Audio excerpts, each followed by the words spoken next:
last at bat. This is something we've been talking about a lot this year because the Red Sox have had so many of these dramatic victories, but the Yankees actually have 2 more than the Red Sox have. You wouldn't think so with the Yankees playing so many blowouts this year.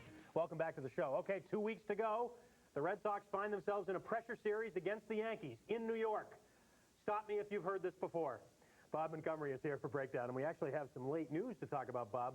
Because of that brawl Friday night against the Blue Jays, Darryl Strawberry has been suspended for 3 games, although the suspension does not start until Wednesday after the Red Sox leave town. Yeah, so the strong left-handed bat of the Strawberry in his short right field fence of Yankee Stadium will still be there. Your thoughts on the Yankees? As John mentioned, to me, one of the more amazing things about this team is not that they've won so many games, but that they've been so quiet doing it. And John was talking about that in the package. There's been very little controversy, and this team has guys coming off the bench that could start for any other team in the league. They do, John, Doug, and that's been something that's happened with the Yankee organization years back when they had great ball clubs. They had players who were probably all-star players had they been playing on some other ball club. This Yankee ball club got off to such a great start and such a big lead into the American League East. I think they quietened everything, and because they were getting so much back sports page coverage, there wasn't any reason for George to get upset. Because I often think that he used to do a lot of those tirades, go into those tirades on purpose to get some of the public notice on that sport page. But even though it has been quiet, and even though it's been perhaps unusually quiet for the Yankees this year, we must remember that in the first week of the season, when they get off to that bad start, there was talk about Torrey being fired. He was making noises. George, you can't always keep him down. But one thing that is important, I think, for all of baseball, I think it's always great when a New York team, especially if it's the Yankees, are in a winning position. I think it's great for all of baseball when that happens. The comparison that I'm making because of this Yankee team in recent history, 2 years ago, the Chicago Bulls won 72 games in the regular season, and everybody said, hey, it doesn't mean anything if they don't win the championship. Well, they did, of course, and that was the first of what has now become 3 in a row. Does this season end up being wasted for New York if they don't win it all? Well, I think Al Trawick probably said it best. If they don't win the World Championships, you've had a bad year, no matter what the winning percentage is. And I'd be hard-pressed to find a different look on that, Doug. I think the Red Sox, if they don't get to postseason play after the kind of year they had, I think they will have had a bad year just as well. All right, let's talk about the Red Sox. Clearly the lead is, well, let's just say it's getting a little bit more interesting, which I guess is all we could ask for coming down the last 2 weeks. Are you worried yet or just concerned? I think you find a definition between those two and figure out which one you are. The math is still in their favor. Yeah, I think there's still a ball club that's going to wind up in postseason play. This is a ball club that has played so well all year long. They have come up against a little bit of a flat spot here in the season, and possibly some of that is due to maybe 3 or 4 players. When you go through the season and Darren Bragg, you saw those 17 last at-bat wins or come from behind wins. Darren Bragg is one of those guys that played a big role in that part, either driving in one of those important runs or scoring a run oftentimes. And certainly Darren Lewis has been right in the mix of everything that's gone on there. His bat has been outstanding most of the season. His defense has been outstanding all season long, and he has been in the mix of some of those late-inning ball games. And, of course, Mike Benjamin, what can you say about him? He's gone all over the place defensively. He's gone all over the place offensively, even up in the screen on occasion. We talk about hitting a wall. They've actually, those 3 players in particular, have hit a wall. This is what these 3 guys have done since August 26th. This covers a span of 11 ball games. Certainly the batting average tells you the story for them there a little bit. You didn't expect to get a lot of home runs from that trio of players anyway, so you didn't get that. The RBIs, about what you would normally expect to get. But the way these guys have been getting on base earlier in the year, you would certainly expect them to have scored more runs. Although the entire lineup now looks like it's been affected by the result of those 3 players. And speaking of that lineup, Jimmy Williams making some changes again tonight, again trying to kickstart the offense, which has been a big part of this slump recently. Darren Lewis will get the night off. Darren Bragg will lead off and play center field tonight. And Trot Nixon will be in right, and Donnie Sadler gets to start at second in place of Mike Benjamin. He gets another couple of left-handed bats back in his lineup. He gets a couple of guys a chance maybe to take a little more time off, think about what's going on this time of the season you're in. Also, I think Mike Stanley is returning back into the lineup tonight, and that's a bat that they missed without question in the last couple of games against the Tigers. Since he's come over to the Red Sox just before the trading deadline, a .297 hitter with 7 home runs and 30 runs driven in. that's pretty strong medicine. Real quickly, in the few seconds we have left, what do you look for tonight from Pedro Martinez? This is kind of a money start for him, right? It is a money start. He's the kind of guy that you want to have the ball when you're trying to stop some bleeding, and certainly the Red Sox need to do just that with more than just a Band-Aid. This is not just a series against the New York Yankees, Doug. They need wins now, regardless of who they're playing, and it could be a little bit of a bonus time if they do happen to come against the New York Yankees. But don't expect the Toronto Blue Jays to continue on the hot pace. They have lost Pat Kenkin for a while. The remainder of the season, as a matter of fact. That's right. He will be out, so that's a big factor for the Blue Jays. All right, Monty, thanks very much. My pleasure, Doug. All right, the game is coming up next from the Bronx. We're back to wrap up on deck. After this, oh, there it is. We'll be going there shortly for the first pitch. Stick around. On Thursday, when the Sox wrap up their two-game series at Camden Yards, on deck at 6:30. And then it's on to Chicago for the weekend, and we'll have two games from Comiskey Park on deck at 7:30 on Friday and at 1:30 on Sunday afternoon. And remember, Butch Stern with another post-game edition of 68 Sports Night coming up after tonight's ball game in New York with all of the day's sports news and more on tonight's ball game as well. Sean and Jerry are coming up next from the Bronx. It's the Red Sox with Pedro Martinez going for win number 19 for all of us at Red Sox on Deck. Enjoy it.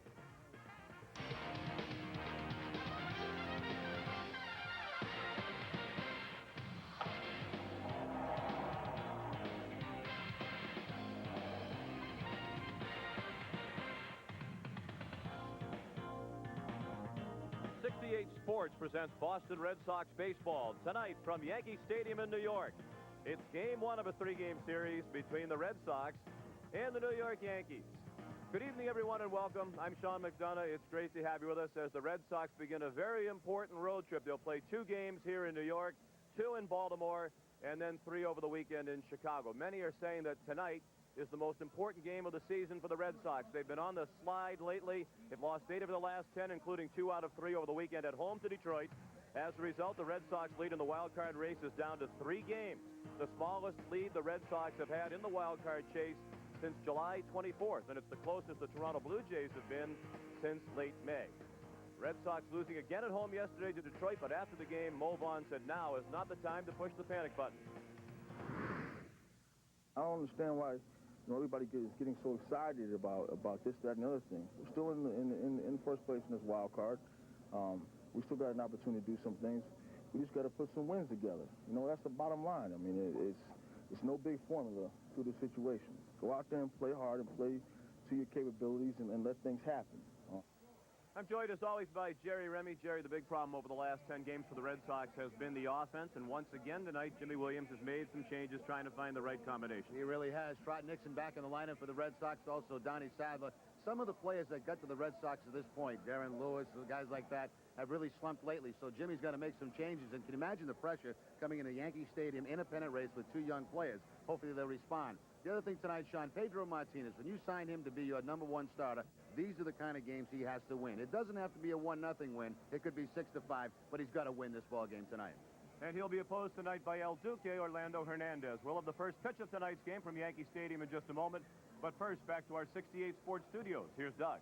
All right, Sean and Jerry, thanks so much. Welcome once again to Red Sox baseball. And I guess if you're a baseball fan around here, it doesn't get too much better than this. Meaningful games in September between the Red Sox and the Yankees. Of course, everybody around here are probably also hoping that these two teams may meet in another series about 3 weeks or so from now. But first things first, the Red Sox have to stop this slump. They have lost 8 out of their last 10, and they're looking to Pedro Martinez to stop the slump tonight. Tonight's pitchers are brought to you by the New England Ford dealers.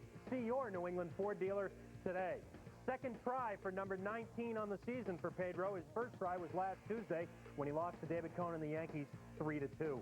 Orlando Hernandez started that Wednesday game at Fenway that resulted in the Yankees clinching the division title, but El Duque didn't stick around long enough for the win. We'll see what happens tonight in the Bronx. Back to Sean and Jerry after this timeout. Begin this very important series with the New York Yankees. Susan Waldman just sang a stirring rendition of the national anthem. And we're ready for tonight's starting lineups, brought to you by your friendly New England Dodge dealers. The more things change, the more things look like the new Dodge. For the Red Sox, Darren Bragg will lead off tonight and play center field as Darren Lewis has the night off. John Valentin is the third baseman. Batting third at first base, Mo Vaughn. The cleanup hitter, shortstop Nomar Garcia-Parra. Troy O'Leary is in left field. Mike Stanley returns to the starting lineup as the DH. He'll bat sixth. Trot Nixon is in the starting lineup tonight as the right fielder, and he'll bat 7th. Scott Hedberg is the catcher and batting 9th. The second baseman, Donnie Sadler, against Orlando Hernandez.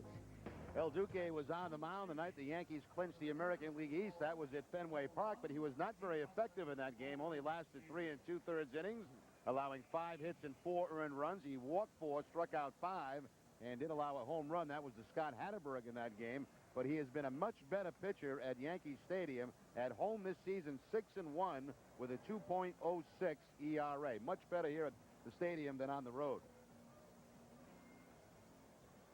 And the defense behind him is brought to you by Toyota. The Yankees, a solid defensive team, 4th in the American League in fielding, behind only Baltimore, Tampa Bay, and Anaheim. They've made 93 errors in 147 games. They have Darryl Strawberry, Bernie Williams, and Paul O'Neill in the outfield from left to right. Scott Brocious, the third baseman. Derek Jeter is at short. Chuck Knobloch at second. Luis Sojo plays first as Tino Martinez is bothered by the flu, so the Red Sox catch a break there. And Jorge Posada is behind the plate. The umpires are Brian O'Nora calling the balls and strikes, with Tim Cheetah at first base, Rick Reed at second, and John Shulock has the plays at third.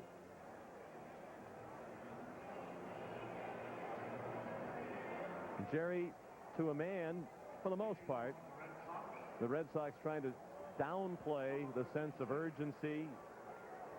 They talk about the pressure still being on Toronto and Texas because they're the teams that are behind and they need to win, and they need the Red Sox to lose if they're going to come back and overtake the Red Sox. But I think when you listen to what Steve Avery, among others, said yesterday, you know that inside many of these guys are thinking the situation is tenuous indeed. There is no question about it. You know, Mo Vaughn had his say, but you expected that out of Vaughn, but I think Avery had it best. Everybody in that clubhouse knows what at stake. They've gone too far this season not to get into postseason play, and right now there are players feeling the pressure. Darren Bragg ready to get this very important game started, and he takes strike 1.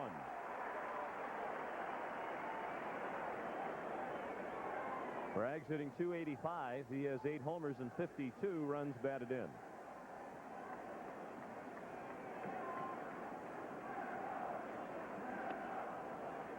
A ball high. Most of you have probably heard the story of 28-year-old Orlando Hernandez.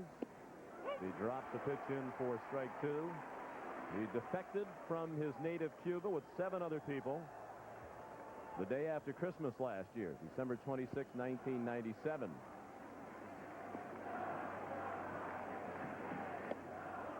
One 2 pitch up and away.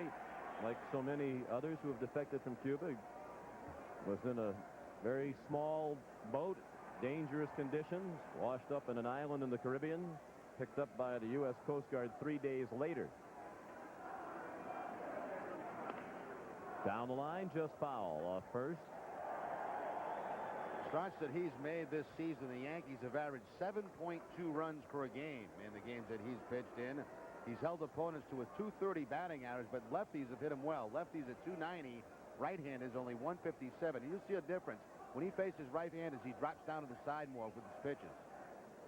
And that's what Jimmy Williams was talking about before the game. He said, we really don't know anything about him other than what we saw in that one start. So we're looking at the statistics, and the numbers say put left-handed hitters in there, and that's what he has done tonight. Bragg thought about 2 on the ball hit down the line, but Paul O'Neill was an excellent outfielder. He was on it quickly, and as you could see from where that throw wound up, it's a good thing Bragg put on the brakes at first. A single to start the night for Darren Bragg. Tried the curveball this time to Bragg. Bragg had 2 for 3 in the ball game yesterday, and today elevated to the leadoff spot with Darren Lewis on the bench. O'Neill really got to that ball quickly down that line, and Bragg had to put the brakes on, or he would have been out at second base.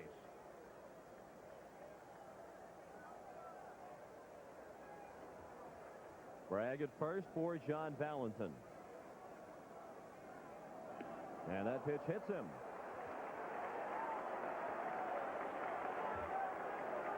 Well, this is already more offense than the Red Sox showed most of the weekend against the Tigers. You know, Sean, that last game that El Duque worked against the Red Sox in Boston, when they started to rough him up, he acted like he wanted out of the ball game. He kept looking in that dugout, and finally Joe Torre did take him out of the game.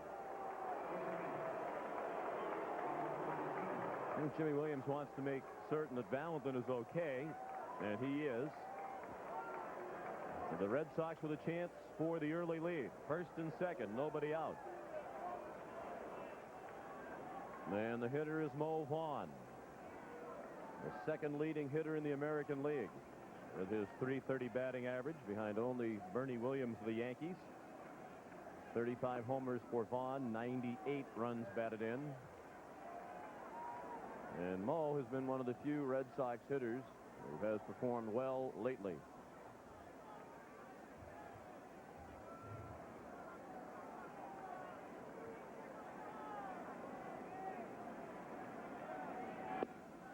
Fastball in the inside corner, 1 ball, 1 strike. Mo's average for the year with men in scoring position up over 300. That's because he's been outstanding in these situations over the last month and change.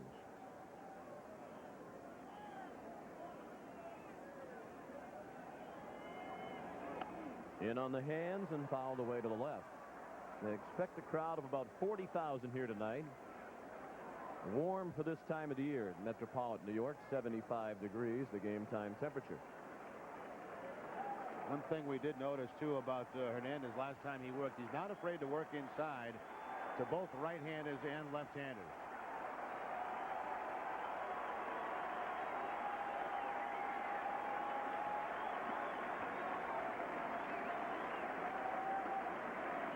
His 1-2 pitch, swung on and missed.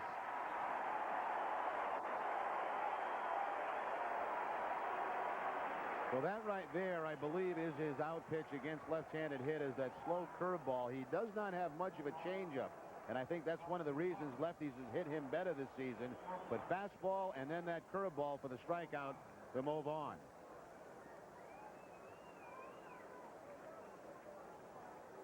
One out, men still at first and second for the Red Sox. No score in the first. And the batter is Nomar Garcia-Parra.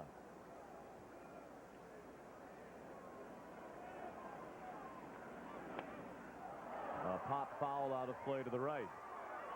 Nomar checks into this one at .321, 31 homers, 111 runs batted in. He's 6th in the American League in batting average, just out of the top 10 in homers. And he's tied with the Yankees' Paul O'Neill for 8th in the American League in runs batted in.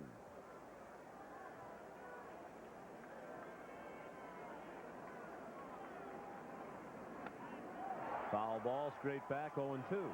And on the first 2 pitches of Omar, you see the difference in El Duque against those right-handers. More of a 3/4 drop-down delivery with both the fastball and the breaking ball. A little more difficult for those right-handers to pick up than the lefties. There it is, down to the side. That time it was the fastball and fouled straight back.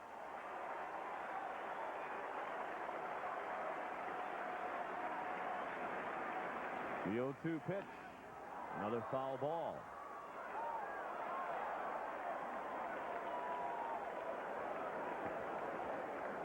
Luis Sojo into the mound. A chat with Hernandez. After Orlando Hernandez was picked up on the small island in the Caribbean by the U.S. Coast Guard, he decided rather than accept a visa to enter the United States that he would establish residence in Costa Rica. Therefore, he became a free agent, and the bidding war was on, and the Yankees won the bidding war, signed him to a multi-year contract in March. Started the year in the minors, quickly made his way to the big club. Garcia-Parra hits one right at Knobloch. Jeter turns the double play.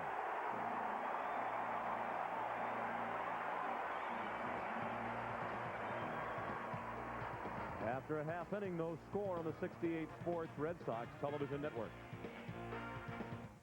I think the real difference between Wednesday night and 3 wins and 44 losses tonight. They have Chuck Knobloch leading off. He's the second baseman. Derek Jeter is the shortstop.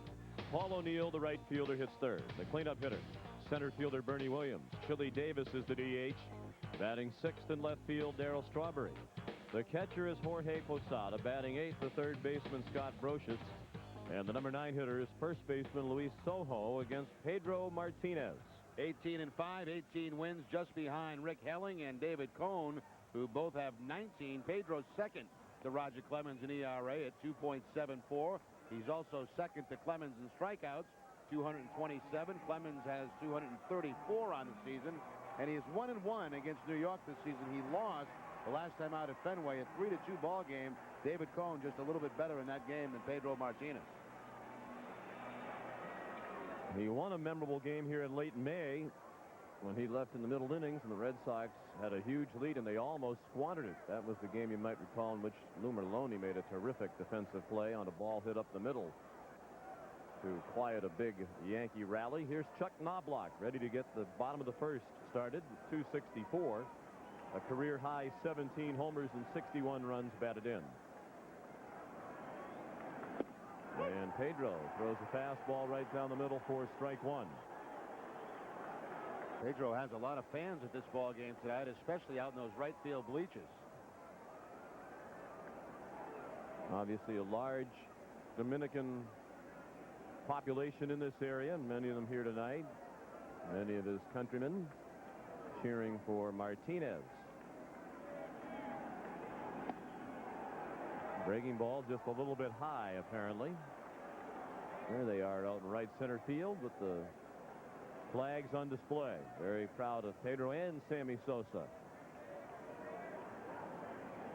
And with good reason in each instance.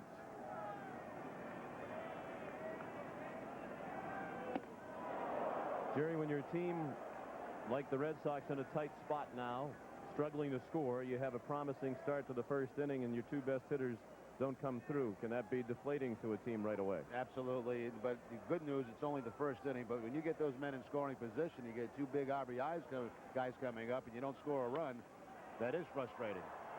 A pop-up in foul ground. Sadler got run into by Trot Nixon. And they had a very hard collision, and it looks like Nixon is hurt. Sadler appears to be a little wobbly, too. Looked like Nixon might have hit the top of his head, or rather hit like the front of his head, his mouth, off the top of Sadler's head. Two young players hustling to make a play. You see Sadler's got himself set up to make it fairly easily, but here comes Nixon, knocks right into him and knocks the ball out of the glove. It looks like Nixon got caught right in the mouth as they made contact. And he was grabbing for his mouth, and Sadler was reaching for the top of his head. So Knobloch has a second chance, and he pulls one foul. Still 2-2. Sadler actually made a heck of a play on that. He went right to the top. He's bleeding. You can see he's spitting blood, Trot Nixon.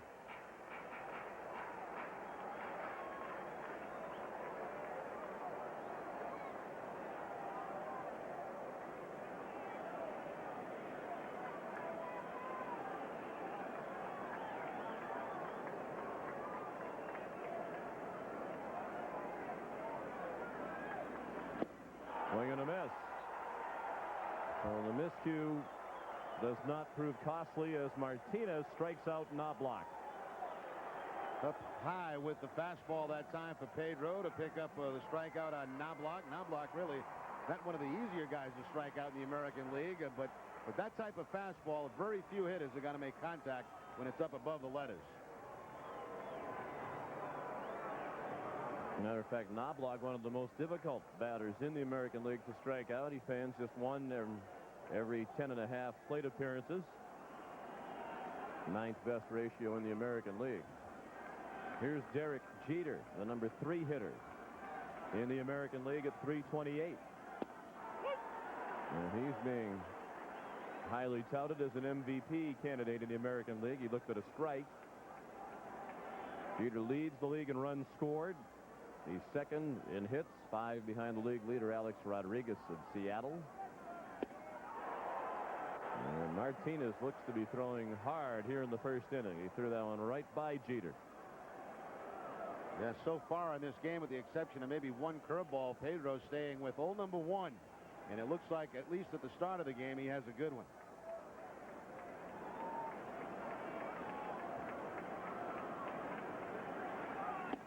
Swing and a miss. He threw another fastball right by him.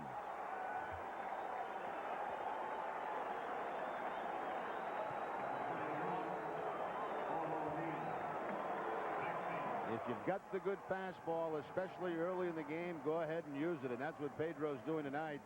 I don't believe he's thrown one changeup yet in this game. And, you know, Pedro a lot of times relies too much, I think, on his changeup. It doesn't give his fastball enough credit. Well, I was talking with Red Sox pitching coach Joe Kerrigan before the game. He said it's very important for Pedro to throw strike one to these Yankee hitters. Their statistics much worse when they're behind in the count. And he said in the last outing for Pedro against the Yankees, of his first 55 pitches of the ball game, 25 of them were thrown to Knobloch and Jeter. Paul O'Neill with a humpback line drive and a right. And Joe Kerrigan would like to see Pedro reduce the number of pitches because he thinks the Yankees' best hope to beat Pedro is to try to wear him out by consistently getting deep into the count. Another reason why plays like the drop foul ball hurt. And you know, you look at this Yankee ball club, they are the best in the league at going deep into the count. They make pitches work, and that's why they're number one in the league in on-base percentage. They like to like any hitter, but they are more successful than all of getting themselves in good hitters' counts. And they have 3 of the top 10 hitters in the league. Here's the league leader, Bernie Williams, at 338. Paul O'Neill went up there at 317, and he has the first Yankee hit. He's at first with 2 outs in a scoreless game in the bottom of the first. Strike one on Williams. And you've got to watch O'Neill at first base. 15 stolen bases on the season, but he's only been caught 1 time.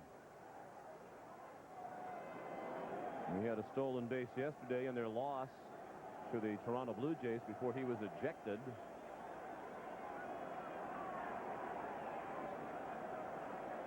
Paul was called out on strikes, dropped his equipment at home plate, the bat and helmet and gloves, and got thrown out of the ball game.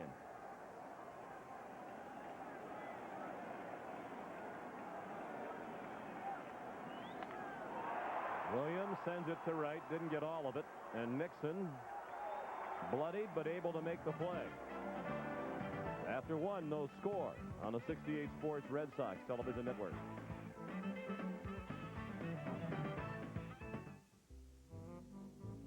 They clean them. They polish them. They lavish them with extras. Maybe the reason Dodge Ram owners take such good care of their trucks is that their trucks take such good care of them. Dodge Ram, winner of Strategic Vision's Total Quality Award 4 years running.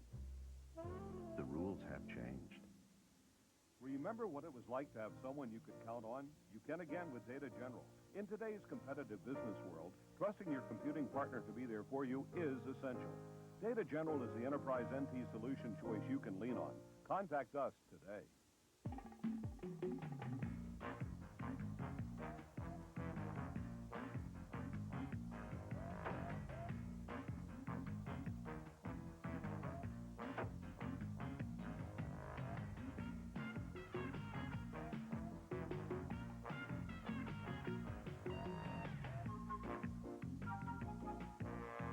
RCN, a better choice in phone, cable, and internet service. 1-800-RING-RCN. And welcome back to our Boston studios. Doug Brown here. Let's check in on the Blue Jays. They're at the Jake tonight. Toronto also starting a 7-game road trip tonight. Top of the third, leading off against Dwight Gooden. It's Carlos Delgado. And he goes deep with his 32nd home run of the year, solo shot. But the Indians tie it in the bottom of the third. It's 1-1 now in Cleveland. And the Blue Jays have announced that Pat Henkin has tendonitis in his right shoulder. He will miss the rest of the regular season. Back to Sean and Jerry. Well, that's a blow to the Blue Jays. But they still have excellent starting pitching without Henkin. And they seem to have a slightly easier schedule than the Red Sox down the stretch. That Henkin's gone, and they're going to put Dave Stieb in the starting rotation for the remainder of the season. Troy O'Leary. A swing and a foul tip for strike one as he begins the second in a scoreless game. 267 for O'Leary, 23 homers, 79 runs batted in. He sends that to shallow left center, and Bernie Williams takes charge. 1 out. Let's pause for station identification. This is the 68 Sports Red Sox television network.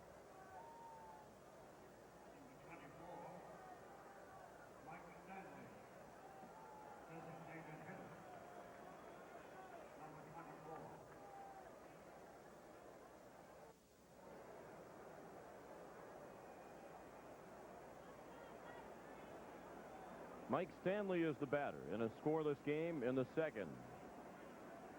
He's been out for 5 days with a strained right hamstring.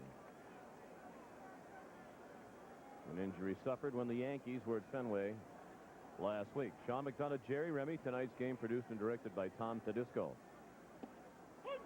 Orlando Hernandez throws strike one, 1-1. 256 overall for Stanley. 297 since he joined the Red Sox.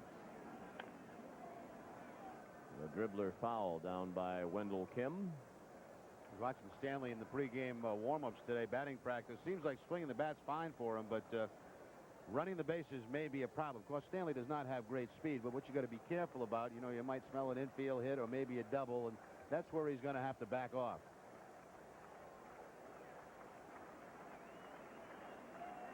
One-two pitch in the dirt.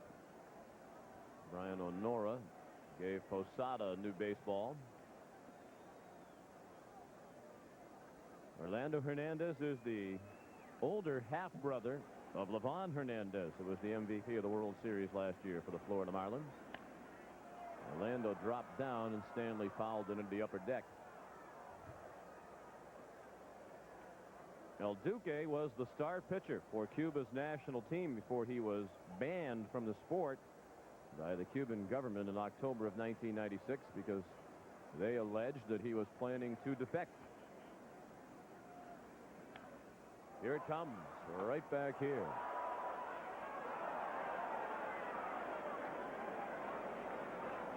And after being banished from baseball, Hernandez worked as a rehabilitation therapist in a psychiatric hospital in Cuba.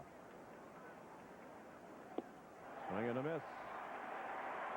Stanley strikes out for the second out of the second inning, and the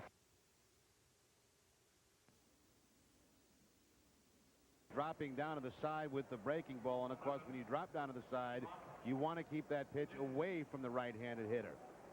You're really helping out if you leave it inside, but in that case a perfect pitch away from Stanley, and he picks up the strikeout.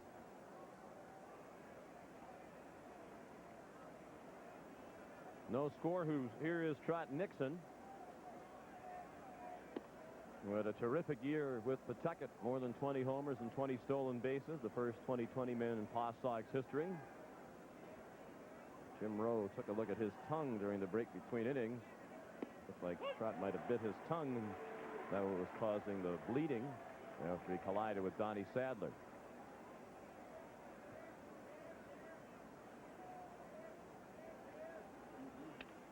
Broken bat squirter out in front of the plate. Hernandez to Soho, and it's a 1-2-3 inning. After an inning and a half, no score. We'll be back after these words. We check rookie earned run average in the American League. The league leader in that category is the Yankees starter tonight, Orlando Hernandez, just a little bit better than the Devil Rays' Rolando Araujo. Araujo has 13 wins, tied with Kerry Wood of the Cubs for most wins by a rookie this season. We'll check the National League in a moment. Chili Davis ready to begin the home half of the second in a scoreless game. Davis is the DH.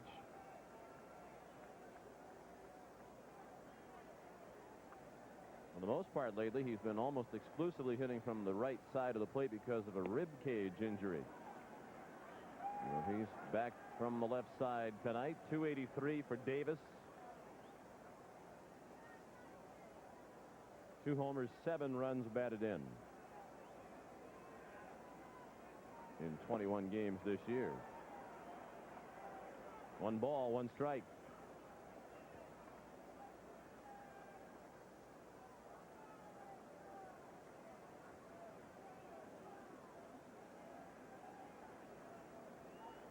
Davis had ligament problems in his ankle at the beginning of the year. Played in the first 2 games of the season in Anaheim and then had surgery on his ankle. And he missed 118 games. Well, as mentioned, Sean, while we're back in Boston doing these Yankee games, looked like he spent a lot of time in the weight room while he was recovering from that ankle injury. He looks big and he looks very strong. Chili Davis, Darryl Strawberry, Jorge Posada coming up in the second inning. Martinez threw 13 pitches in the first inning, 11 strikes. Joe Kerrigan's message to Pedro to come right after these Yankee hitters was heated in the first inning. Davis sends that very high in left center. Troy O'Leary has it. 1 out. Let's check the National League Mazda League leaders. The rookie earned run average leader in the NL is Kerry Wood of the Cubs. Opponents hitting just 196 against Kerry Wood. Jose Silva, Masato Yoshi, and Kurt Ojala, the top 4 in the National League in rookie earned run average. Darryl Strawberry is the batter. He turned as if to bunt and took a fastball down and in. Shift on in the infield. 3 infielders on the right. John Valentin back at his old stomping ground where the shortstop ordinarily would be. Pedro missed low, 2-0. Strawberry has been struggling some recently. 1 for his last 13, 6 for his last 38. But in his career, he is 3 for 9 against Pedro. That appeared to be a swing. It was, said third base umpire John Shulock.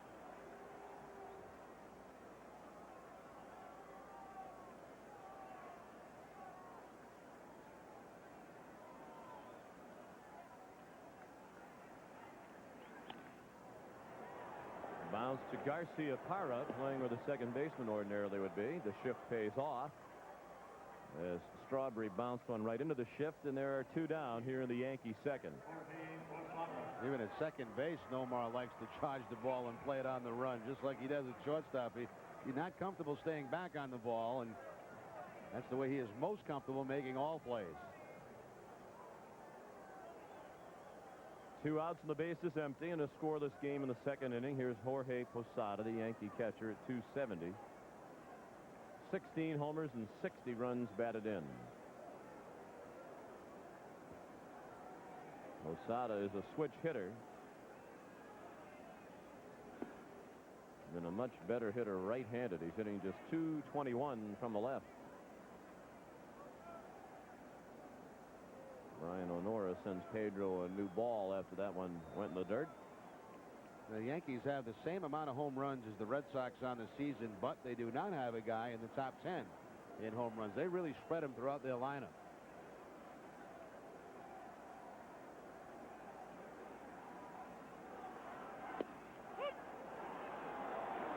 Their team leader in home runs is Tino Martinez, who has 25. And as we mentioned, he's not in action tonight, bothered by the flu. The Yankees this year do have great balance. They've established an American League record with 5 players in double figures in both home runs and stolen bases. Garcia Parra bobbles, recovers, and throws him out.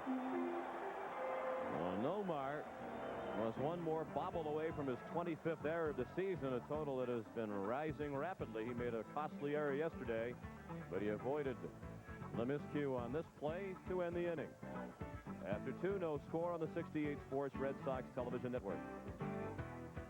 Third, of course, the main focus in baseball these days is the home run race, brought to you tonight by Gillette Mach 3, the first triple blade razor. Sammy Sosa with a memorable day yesterday as he hit 2 at Wrigley Field to catch Mark McGwire. Now at 62 apiece. McGwire in action in just a minute or so in Pittsburgh. Against Pittsburgh, rather, at St. Louis. He'll be taking his swings against Jason Schmidt. And the Cubs are in San Diego tonight with Sterling Hitchcock on the mound, pitching to Sammy Sosa. Scott Hatteberg, a swing and a miss for strike 1 on the first pitch of the third inning. Hatteberg hitting .274, 12 homers, 39 runs batted in.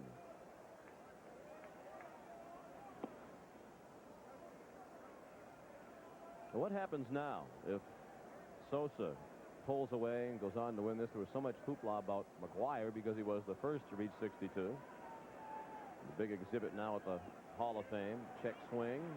Strike, said John Shulock. It's interesting, Sean. You know, we seem to have lost interest in a lot of that after McGwire had that memorable home run. But those folks in Chicago haven't forgot about Sammy Sosa. They are really supporting him big time. Tremendous scene at Wrigley yesterday. That pitch hit Hatteberg on the foot. Breaking ball that caught Scott. Second batter hit already by Hernandez. He hit Valentin back in the first. And he's only hit 4 coming into the game tonight, but he already has 2 more with Valentin, and now the breaking ball off the foot of Scott Hatteberg. I still say somebody's going to hit 70. I just have that feeling they're going to get that close to 70 the way they're going. They go into these streaks and they pick up 2, 3, 4 in a couple of games. Well, McGuire has really tailed off. I believe he's 1 for 14 since hitting the 62nd homer, and last night he left the game with back spasms. Donnie Sadler trying to bunt, fouls it off. Sadler hitting .253 in 47 games for the Red Sox this year with 2 homers, 13 runs batted in. He has also sacrificed 3 times. It had to be quite an emotional letdown for McGuire, I think, all that he went through, and to finally get that number 62 past Roger Maris. And I think he's taken some time off, the back problems, and of course he has to face Randy Johnson just a couple of days ago. That doesn't help. No. Brocious in on the grass at third. Sadler squared the bunt again and took a ball low. Soho charging from first. Do you think a bunt is definitely the play here? Well, I think that now with the count running 1-1, it's possible he could switch off to a hit and run, but they have to do something. They just can't stand around. They're not scoring runs. They're not getting many hits. You've got to try to force some offense. And of course, anytime Pedro pitches, you like to get on top with that 1 run.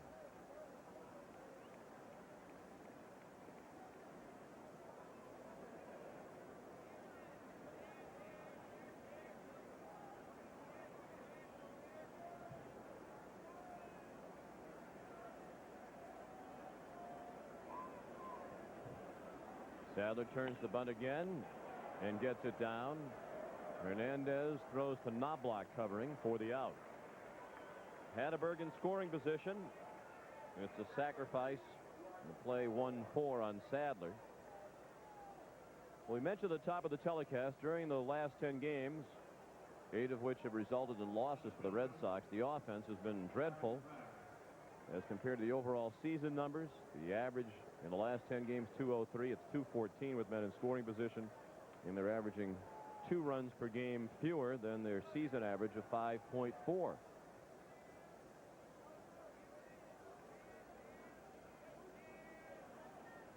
Darren Bragg. Single to right to open the ball game. He was stranded at second in the first inning. He takes the ball just a little bit up and in.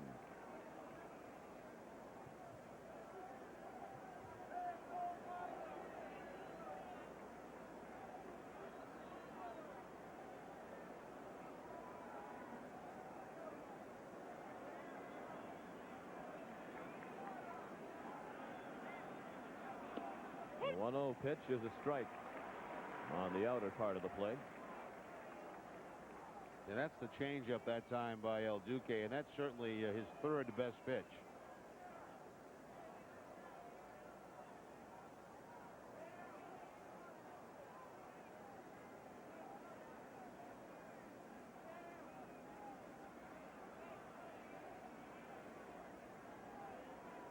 The outfield plays Bragg to pull with the exception of Strawberry and left straight away, and he's shallow. Bragg fouled one back. 1-2.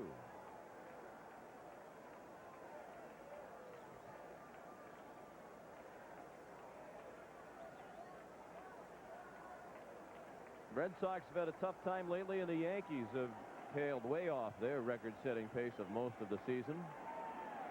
The Yankees are 11-14 in their last 25 games. But they're still 59 games over the 500 mark for the year with their 103-44 record. The crowd wants another strikeout. The 1-2. Backdoor pitch missed.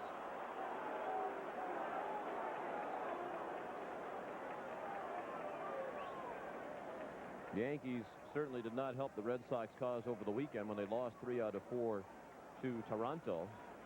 couple of Blue Jays saying after yesterday's game as they left town that brawl they had Friday night really helped to motivate the Blue Jays. You wouldn't think they would need much motivation given the situation already. But Toronto left here having won 14 out of 16 as they head to Cleveland. Bragg strikes out for the second out of the inning. That's the third strikeout of the night for Orlando Hernandez. He had 5 last time he faced the Red Sox. That was in 3 2/3. His high on the season is 13. He had 13 strikeouts against the Texas Rangers. Right there, he'll throw the fastball by Darren Bragg to pick up that strikeout.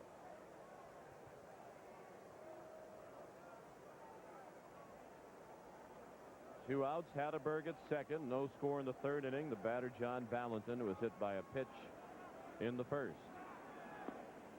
Check swing at a ball low and away.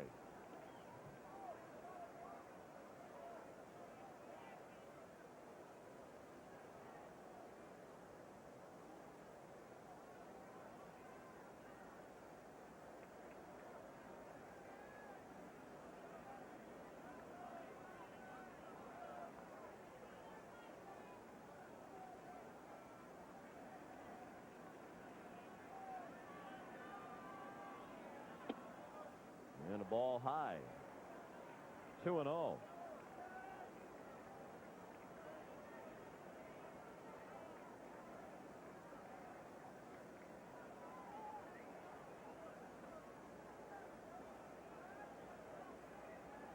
Hernandez trying to help the Yankees break a 3-game losing streak. They lost the last 3 of that Toronto series. Another ball inside to Valentin. Now it's 3-0. Mo Vaughn is on deck.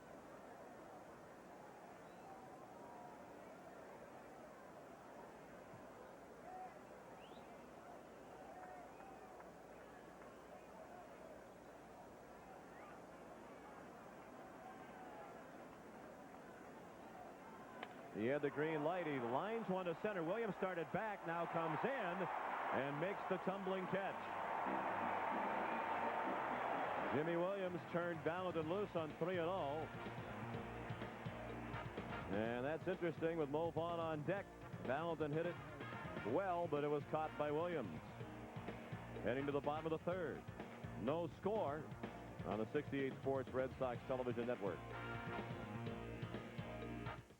Come out to Fan Appreciation Days at Friendly Fenway on September 25th and 26th for a chance to win one of 2 Volkswagen New Beetles. Compliments of the Red Sox and Volkswagen of America. All fans entering the park with a game ticket will be automatically entered into the drawing. To enter by mail, send in a 3x5 card with your name, address, and telephone number to Red Sox Volkswagen New Beetle giveaway, 4 Yorkie Way, Boston, Mass. 02215. Entries must be received by September 19th. I have already registered. Scott Brocious trying to dump one in shallow center. Darren Bragg makes a terrific catch. Well, just a moment ago, Bernie Williams caught a sinking line drive from John Valentin. It looked like Williams caught it with his bare hand as much as anything else. And now Bragg pulled for a moment off the bat, but boy, did he recover quickly. Yeah, he got a very late break on this and then really had to come hard, picked it right off the grass to pick up the out. And you're right, that one on Bernie Williams looked like he caught more with his bare hand than with the glove hand. Here's Bernie's. Watch the bare hand just about trap this ball into the glove. That has to smart a little. It was a line drive. Luis Sojo a swing and a miss for strike one. 230 for Sojo. Jerry, I was surprised Valentin had the green light on 3-0. He did hit a line drive, but Jimmy Williams talked before the game about how the numbers are so much better for left-handed hitters against El Duque. Valentin struggled all year with men in scoring position. You have Mo Vaughn. If he's not your best hitter, he's one of your 2 best hitters on deck, and he's a left-handed hitter. You know, it's one thing to not be scoring runs and to try to be aggressive. But it's another thing to have Mo Vaughn coming to the plate with a couple of men on base with that short right field fence here at Yankee Stadium. Matter of fact, I was thinking along the lines of taking 2 pitches. Yes. Sojo slashes and fouls one out of play.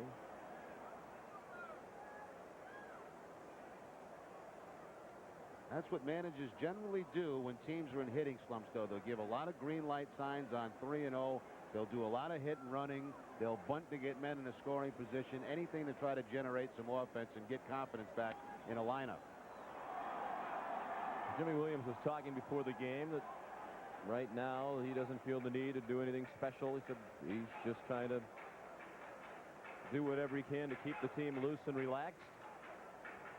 But with each day, at the very least, they have to answer more and more questions because the media onslaught is growing.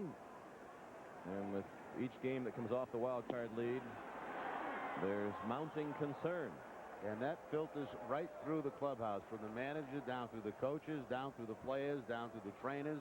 Everybody's aware of what they read, what they see on television, and that has an effect.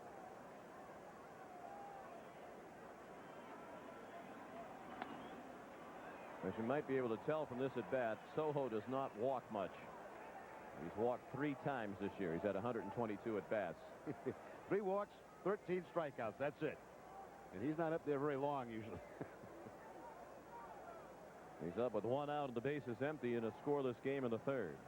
He'll be followed by Chuck Knobloch. Strike 3.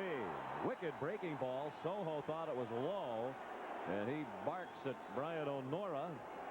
And Martinez has his 3rd strikeout of the ball game. From a player's point of view, when you bail out and buckle as much as Soho did on that breaking ball, you have no right to say anything to the umpire. Watch Soho. He's got no chance. I mean, he's gone. And falls down, he said, and it certainly was knee-high as it went by him, as we saw clearly from the side angle. Well, you know what? As far as away from the plate as he was, how could he see it?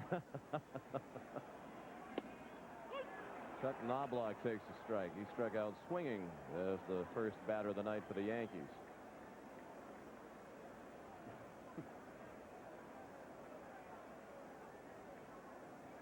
I guess Soho thinks he's Rod Carew and he's supposed to get all the close calls. 3 walks out of the season. You can't be complaining about That's right. pitches. What a knowledge of the strike zone. He'll offer up all 3 of his walks as evidence of his keen eye. 1-1 on Knobloch.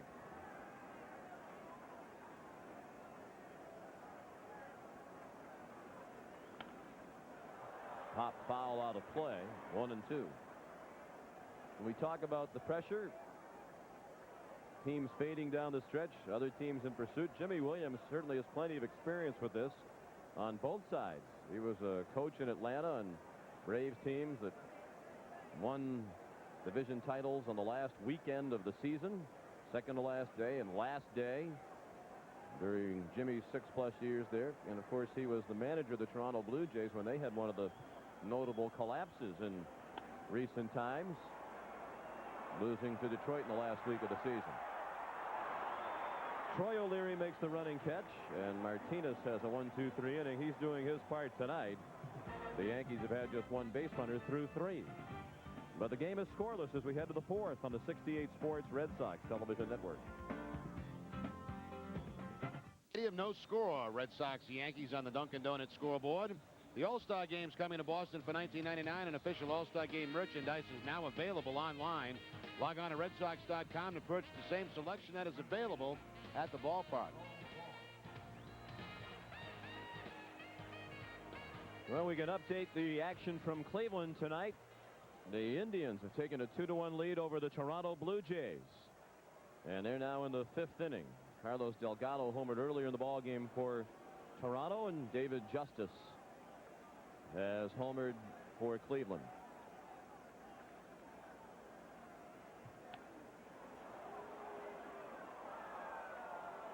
Mo Vaughn fouled one away.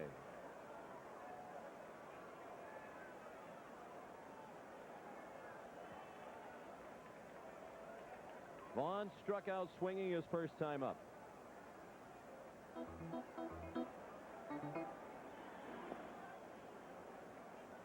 One ball, 1 strike. Vaughn, Garcia, Parra, and O'Leary, the Red Sox, have had just 1 hit in this game, and that was the first batter of the night. Darren Bragg single to right. Boston has had 2 other base runners as Hernandez has hit 2 batters. 1-2. The Yankees have had just one base runner. It's been a pitcher's duel between Hernandez and Martinez.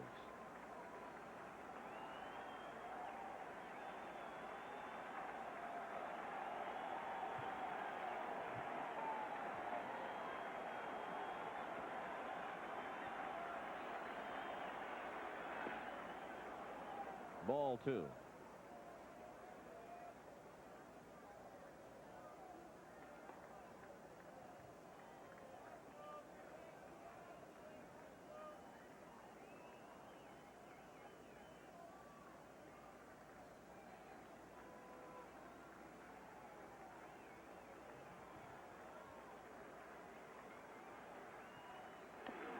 Fouled off his foot.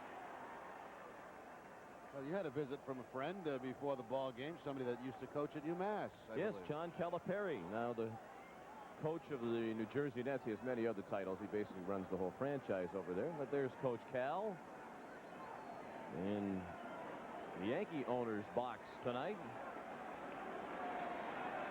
Still cheers for the Red Sox. Became a Red Sox fan when he was in Boston. Fly ball to center. And Bernie Williams had it. Well, there again, El Duque doing a nice job keeping that fastball inside, not allowing Mo to get extended. And, of course, anytime you are a pitcher here at Yankee Stadium, you love to use center field for those long fly balls. 408 to straightaway center. You mentioned he's not afraid to come inside with the fastball. Mo could not get extended, couldn't pull the ball. And the first out of the 4th. Nomar takes a strike on the inside corner. He bounced into a 4-6-3 double play that ended the first. That was the best chance of the night for either team. The Red Sox got the first 2 men on in the first, but Vaughn struck out, and Garciaparra hit into the inning-ending double play. He missed the breaking ball 0-2. You wonder, Jerry, with the rest of the team struggling, that puts that much more pressure on Vaughn and Garciaparra, perhaps from time to time to try to do too much. He hits a little looper over the head of Soho. Nomar will stop at first. And now Soho throws behind him to Hernandez. But Garciaparra has a bloop single to right. Well, I think that's so true, Sean, what you say, because when you have the bulk of your lineup struggling, and the only 2 guys that have really been hitting the ball are Nomar and Mo, they take it upon themselves. You know, we have to do everything. You look for anything that'll change an offense around. Maybe a bloop base hit. That's a pretty good pitch by El Duque, but Nomar just making contact, staying away from the strikeout, and dropping it down that right field line for a base hit. Well, earlier in the season, when Nomar had the 24-game hit streak, second long hitting streak of his brief major league career, Jimmy Williams was talking about one of the reasons why he can have a long hit streak is that he can get hits on pitches like that very few other hitters could even put in play. Nomar not only can put them in a fair territory, but pick up base hits off them. Ugly hits. He can get some ugly hits. He can. An amazing ability to reach a wide variety of pitches and hit them sharply enough to deliver a hit. It's the second Red Sox hit. They're out hitting the Yankees 2-1. Neither team has scored. We're in the 4th inning. Troy O'Leary waits for a 1-0 pitch with 1 out as the throw went to first. See, for me, Sean, here's a very key member right here of this offense right now. Troy O'Leary has got to get heated up these last couple of weeks. When he does, this is a totally different lineup. He struggled all season long on the road. And did well enough at home in the first half of the season, have very respectable numbers. But he has really tailed off here in the second half. We talked a lot about John Valentin, the financial commitment the Red Sox made to him in the offseason with the expectation of a certain return. And really the same is true of Troy O'Leary. They made a major commitment to him in the offseason. And for much of this year, he was delivering at about the rate you would expect based on that commitment, but not lately. Garciaparra runs on a 1-1, and O'Leary hits it weakly to second, and Knobloch flips to Soho for the out. Now, see, unless the hit-and-run play was on, and I doubt very much that it was with O'Leary at the plate, there's a case again where he got himself out by chasing a bad pitch. Now, Nomar's got a pretty good chance of stealing a bag there, getting in the scoring position. If you take that pitch, you got a man in scoring position with the 1 out. Instead, again, O'Leary looked like he chased a bad pitch, a ball down and away. He tried to pull the ball, and the result, the ground ball to second base. That's one there. I mean, if you're in a groove, that's the ball you shoot to the opposite field, not to second base.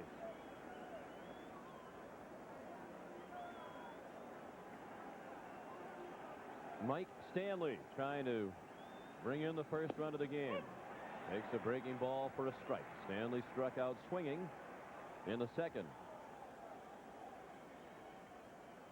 He was one of the veterans talking before the game about the approach he thinks the Red Sox need to take, that they're still in the driver's seat. He said those other teams are still 3, 4.5 games behind us. The pressure's on them to continue to make up the ground. And that's true.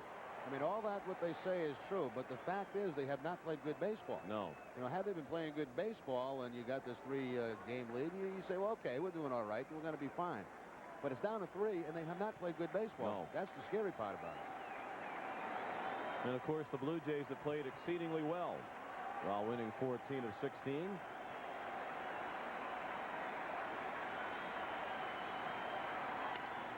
Stanley grounds it down to third. He's barely moving down the line. Rosas decides to tag Garcia-Parra rather than risk the throw. And you can see the hamstring injury is really still very much a factor for Stanley. He could hardly get down the first base line. Back up to these words from your local stations. This is the 68 Sports Red Sox Television Network. The Sox battle the Yankees tomorrow night before heading to Baltimore. Nesson has tomorrow and Wednesday night's ball games. We'll pick up the action in Game 2 of the Orioles series from Camden Yards on Thursday night. Tune in Red Sox on Deck with your host Doug Brown beginning at 6:30 over most of our 68 Sports Television Network. Scoreless game, bottom of the fourth, and Derek Jeter leads off for New York. He takes the fastball inside. Jeter struck out swinging in the first. Pedro Martinez has been outstanding. He's retired 7 in a row.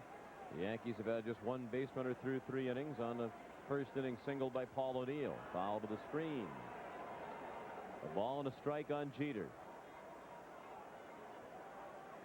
Talking briefly with Don Zimmer on the field before the game today, and he could not stop talking about Derek Jeter. He said not only is a baseball player, he said, but this is a kid that you'd love to have for a son and be very proud of him. He said he is just a class act all the way.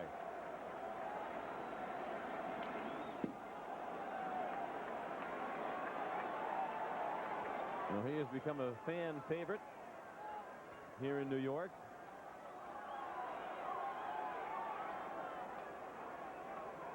I guess he's not seeing Mariah Carey anymore, though. Is that true? I know you stay up with the gossip.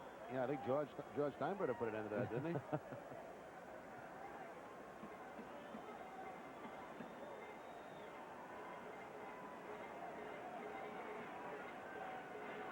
No privacy. They couldn't have any. Everywhere they went, they were bothered by people. You know, yes. 2 celebrities here in New York.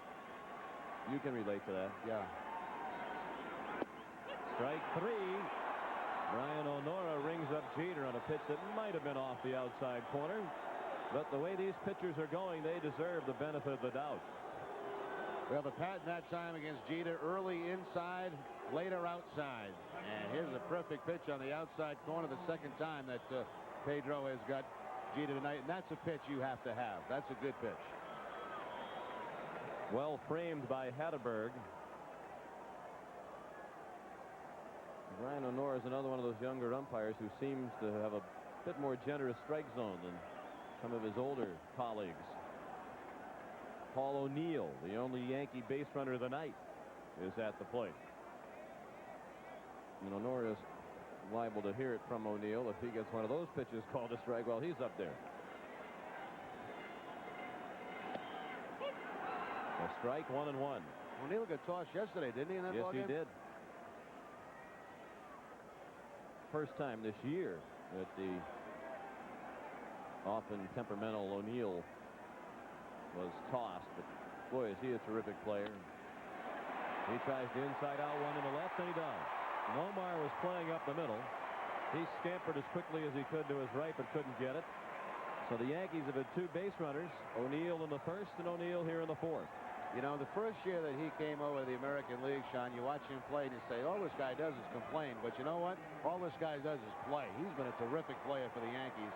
Pulled the ball last time. This time the inside-out swing for the ground ball base hit by Nomar. Well, he's the kind of guy, if he's on your team, you love him because he is an all-out competitor. Yep. And on the other side, you want to tell him to pipe down every now and then. But by all accounts, a likable guy. Paul O'Neill at first with 1 out. Bernie Williams, the hitter.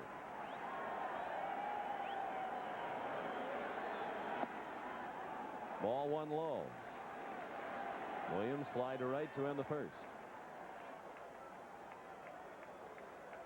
337 now for the league's leading hitter. 24 homers, 91 runs batted in. Of course, his power numbers would be a lot more impressive had he not missed 31 games with a knee injury earlier in the year. Chopped on the right side. Sadler looked at second, wisely went to first to Vaughn. Williams is out. O'Neill's in scoring position with 2 down in a scoreless game in the 4th inning. Never hurts to take the look at second to see if you have a chance, but when you have no chance, make sure you get that 1 out. Cut fastball, I think, that time. We're seeing more and more of that cut fastball from Pedro over his last 3 or 4 starts.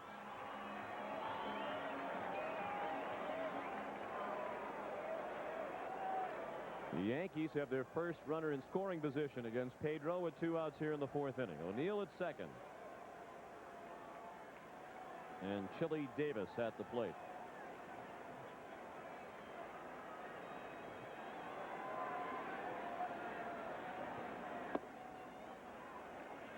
Ball 1 low. There was some speculation here in the New York area when Davis had the serious ankle injury earlier in the year that he might retire. But he said he never gave that serious thought. Now 38 years old. He says he is definitely going to come back and play next year. He pops one into the seats, third base side, just beyond the Boston dugout.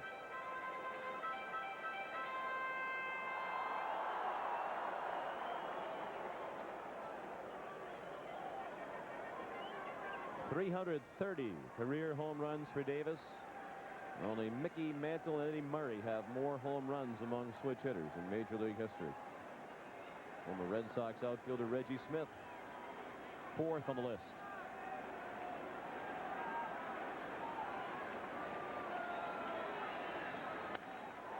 And that's a well-hit ball to center. But Darren Bragg has it just shy of the warning track. After 4, no score on the 68 Sports Red Sox television network. Yankee Stadium in the Bronx, no score on the Dunkin' Donuts scoreboard after 4 innings. The Tampa Bay Devil Rays make their final appearance at Fenway September 21st to the 23rd. The Sox are looking to secure postseason play, so come on out and cheer the home team. For 24-hour ticketing, call 617-482-4SOX. No, what a game. Red Sox baseball, what a game. Red Sox baseball. What a game. And just because it's coming to the end of the season and this is like game number 203 that you've done this year, don't get a little sloppy down the stretch now. That was not on there, but I'll add it anytime you'd like. There you go. I will not hold you accountable then. Trot Nixon begins the 5th in a scoreless game. He bounced back to Hernandez in the 2nd. 0 for 1 is Nixon. Hatteberg and Sadler to follow. He slams one foul off the facing of the upper deck.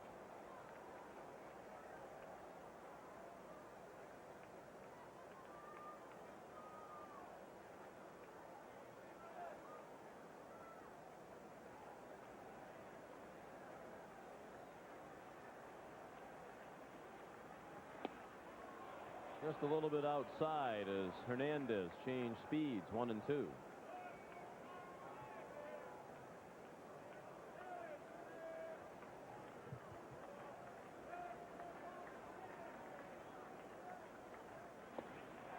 Swing and a miss. Nixon goes down swinging, almost got the catcher Posada with his follow-through, and that is 4 strikeouts now for Orlando Hernandez. Picks up this strikeout on the changeup, but Posada wanted that ball away. It'll stay down and in. But still Nixon cannot make contact and almost got Posada on that backswing. Had to quickly duck to his left to get out of the way of the backswing by Trot Nixon. 1 out, Scott Hatteberg, the hitter. He took a breaking ball off the foot to reach base. Back in the third, he was stranded at second. Red Sox have left 3 men on. And they've hit into a double play. The Yankees have stranded 2. Hatteberg sends one into the seats in left.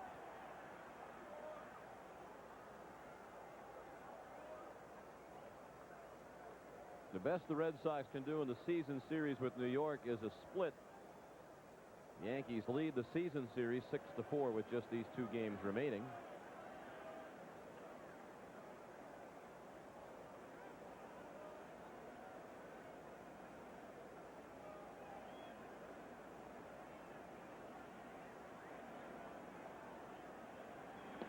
The 1-1 pitch dropped in for a strike. Yankees have had the upper hand in recent years. They won 4 of the last 5 season series from the Red Sox. 8-4 against the Red Sox last year. And the Sox have had a problem at Yankee Stadium. They've lost 20 of the last 29 here. Little pop-up, shallow left center. Williams stepped in front of Strawberry to make the catch for the second out of the 5th inning. Well, one thing that El Duque is showing tonight, much better than last time he faced the Red Sox at Fenway, is that changeup to those left-handed hitters. He's thrown quite a few of them tonight. That was an excellent one to Hatteberg, down and away. They say he's a heck of an athlete. They say he could be a shortstop or a center fielder defensively. They don't know how much he'd hit, but an excellent athlete. Donnie Sadler is the batter. He turned a bunt, took a breaking ball for a strike. Sadler dropped down a sacrifice bunt his first time up. No score, each team with 2 hits. Neither has made an error.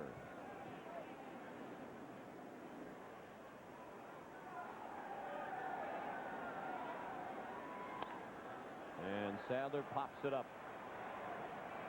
Derek Jeter has it.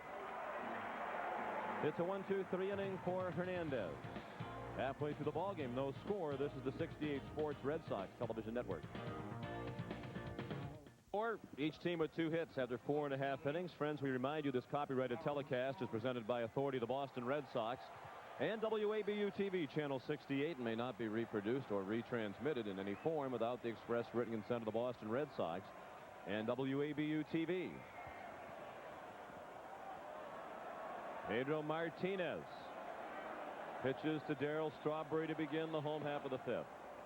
Darryl turned as if to bunt and took a ball low.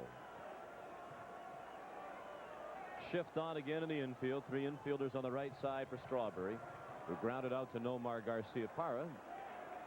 His first time up. Nomar position where he is now on the right side. Looks like he's trying to bunt to the left. He'll say, okay, if you're going to put that shift on, I'm going to drop one down the third base line and take the free hit.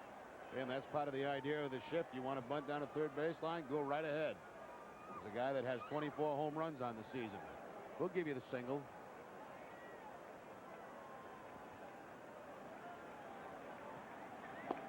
Swing and a miss. I mentioned earlier the Yankees, the first American League team ever with 5 players in double figures in home runs and stolen bases. Bernie Williams, Paul O'Neill, Chuck Knobloch, Derek Jeter, and Scott Brocious. Those 5 players. The major league record is 6. 6 Cincinnati Reds were in double figures in stolen bases and homers in 1991. But the Yankees have a couple of other players with a chance to do it, including Strawberry. He has the 24 homers. He needs 3 more stolen bases. He has 7. And Chad Curtis, with just 1 more home run, would give the Yankees 6 players in double figures in homers and steals, as Curtis has 9 homers and 21 stolen bases. He is not in the lineup tonight. The 2-2 to Strawberry. Ripped to right, sinking fast for a hit.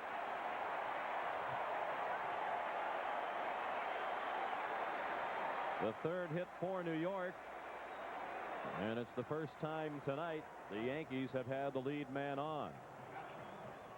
We mentioned Strawberry has had some success against Martinez. That's his 4th hit now and 11 at-bats against Pedro. Again, it looked to be that cut fastball down and in, and that down and in area to Strawberry is a very dangerous place to be.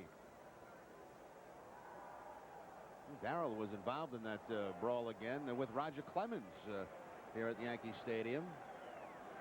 He received his sentence today from the American League office, a 3-game suspension.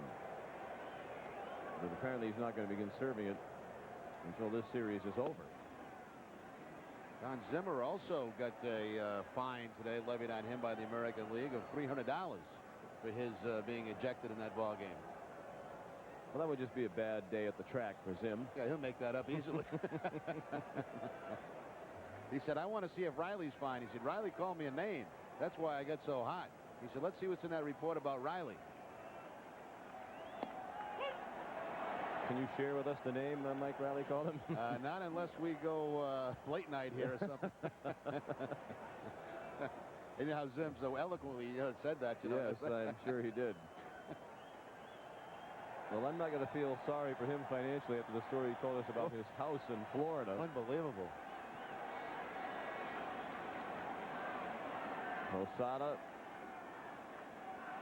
with a 1-1 pitch, strike 2. We were talking with Don Zimmer before the game today on the field. He mentioned that the Yankees are heading to Tampa after this series with the Red Sox is completed. He was hoping to get to his home in Treasure Island, Florida, but won't have enough time while he's there. Been living there for 44 years. And when he bought the house, he didn't have 2 nickels to rub together, and his monthly mortgage payment was $103. And the mortgage has long since been paid off. He said even with the taxes and other things factored in, some fees, his total payment was $143 a month. Yeah, so you think he's got some tin cans buried in that backyard with some stash in it?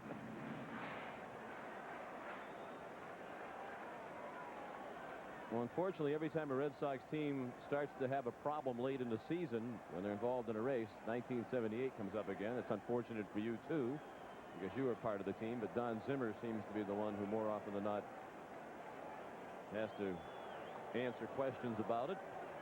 And the pregame situation tonight was no exception. He told us before the game, Sean, he said, the 2 teams that I'm rooting for to get in the playoffs are both teams that I manage, the Red Sox and the Chicago Cubs. He said they both fired me, but I'm still cheering for them. Right. The Red Sox and the Cubs.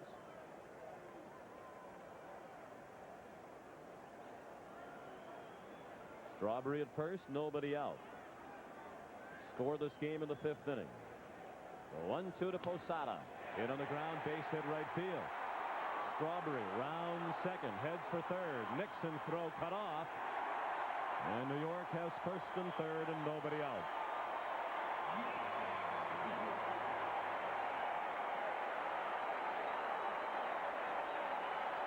That may have been the changeup. I believe it was the changeup for Martinez. It was down, but right over the heart of the plate. And Posada will pull the ball in that hole between first and second. Strawberry, no hesitation at all. He's going to challenge the rookie out in the outfield, Trot Nixon. Nixon with a strong throw, but it's cut off by Donnie Sadler at second base. Nixon's got a very good throwing arm from right field, but that throw would have been offline anyway. This early in the game, Jimmy Williams decides to play the infield back, go for the double play, and concede a run here. Scott Brocious trying to deliver the first run of the night. Martinez could really use a strikeout here. Brocious robbed of a hit on a diving catch by Darren Bragg in center field in the 3rd.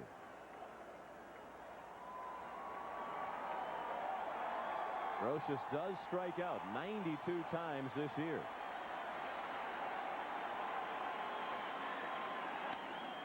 Fouled out of play to the right. 0-2. Brocious will be followed by Luis Sojo, who struck out his first time up. Brocious, second best hitter in the American League this year with men in scoring position at .361. Only the Royals' Jose Offerman has been better. As a result, Brocious is 87 runs batted in. But a terrific first season for New York. The 0-2. Fastball just missed. Hatterberg tried to bring it back, but Brian O'Nora didn't go for it.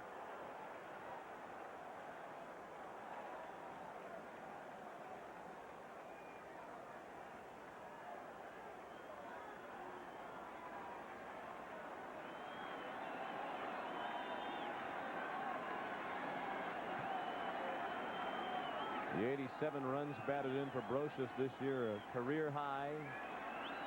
He hasn't hit higher than 7th in the batting order. Swing and a miss. He struck him out. And it looks like it'd be a good idea for Pedro to stick with that fastball more regularly. I was just going to say the same thing. I mean, tonight he's got a very good fastball, and when he needed the strikeout, right back to number 1, and picks up the outside corner. No contact by Brocious. And a guy who's had a lot of success driving in runs, frustrated with that at bat. Now Luis Sojo. You wonder if the Yankees might put a play on with Sojo, a slap hitter up there. You see, to me, Sean, this guy's more dangerous in this situation than a guy like Brocious. Brocious, a strikeout guy. Sojo, a guy that's going to probably put the bat on the ball, or most of the time does.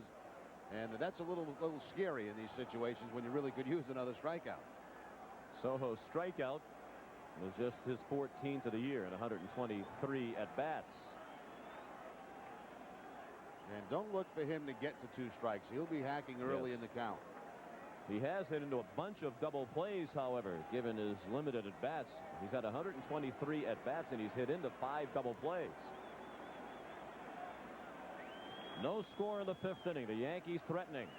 Sojo turned a bunt and took a strike. It was a safety squeeze, and Martinez dropped the breaking ball in there for strike 1.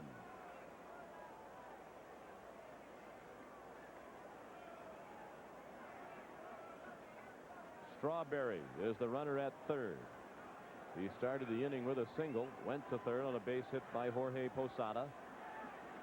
The runner at first. The 1 strike to Sojo. High fly in right. Nixon the catch. Strawberry the tag. Nixon's throw cut off, and New York leads 1-0. Really no chance for Nixon with the ball hit past medium range right field by Sojo. That's exactly what we're talking about. A guy that does not strike out very much. Sojo, no way he was going to go to 2 strikes in that at bat after punching out back in the 3rd inning. He makes contact, gets it deep enough to right field to get the run home. Power pitchers like Martinez would prefer to have those power hitters at the plate in those situations than the guy that's just going to put the bat on the ball.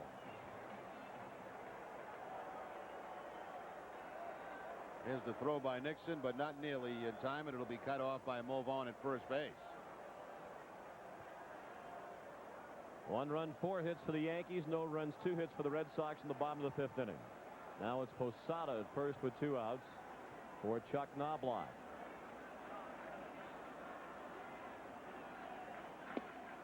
Off-speed pitch for strike 1. Knobloch's 0 for 2. One thing you have to be aware of here is the possibility of a delay steal. You have the leadoff man at the plate, 2 outs in the inning. Certainly Posada not a base stealer, but sometime that delay steal with the infield back with the 2 outs is effective.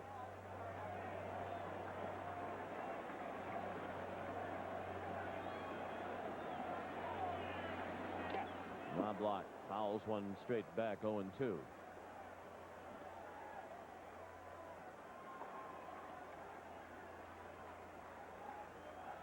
So Martinez will need some help tonight from a Boston offense that has been woeful for the last 10 games.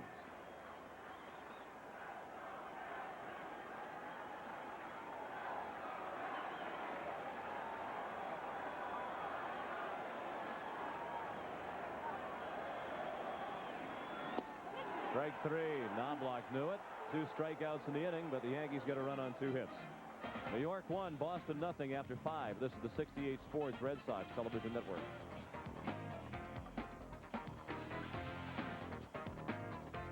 Summary is brought to you by your New England Subaru dealers. Subaru, the beauty of all-wheel drive. The Yankees lead 1-0. They just took the lead in the home half of the 5th inning. Luis Sojo's 12th RBI of the year came on a sacrifice fly with runners at first and third and 1 out. Darryl Strawberry had singled. Jorge Posada singled him to third. Then after Scott Brocious struck out, Sojo the sac fly. Meanwhile, the Red Sox have managed just 2 hits against Orlando Hernandez through 5 innings. They've got 2 other base runners as Hernandez has hit 2, and Paul O'Neill is 2 for 2 with 2 singles. He had the only Yankee hits prior to the 5th inning.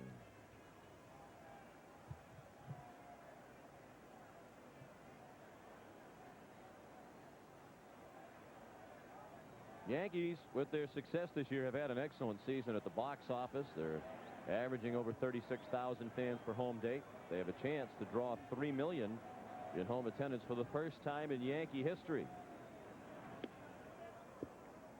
They'll need to continue on this pace, and they're a little bit worried that it might tail off the last weekend of the season because Tampa Bay is here. Of course, the Yankees have long since clinched the American League East title. Darren Bragg, the batter, 2-0 the count. Bragg is single to right and struck out. Darren had the first Red Sox hit as the leadoff hitter of the ball game. Nomar Garciaparra has the other, and that was a bloop single to right. And that's all the Red Sox have been able to muster against El Duque. You know, in my opinion, Sean, when you look back at the last outing, El Duque against the Red Sox, they beat him up pretty good. Now, Bragg comes out in the first inning and gets a base hit. The next thing he does is he drills John Valentin. And since that time, not much offense for the Red Sox. So you think that might have been an early message from El Duque? It possibly could. I mean, they gave him a lot of problems at Fenway Park. And then, of course, Bragg starts off with the base hit. And El Duque said, well, enough of this. I've got to get some of the plate back for me. Hernandez will face Bragg, Valentin, and Vaughn here in the 6th inning. Well hit down the line, but hooking foul.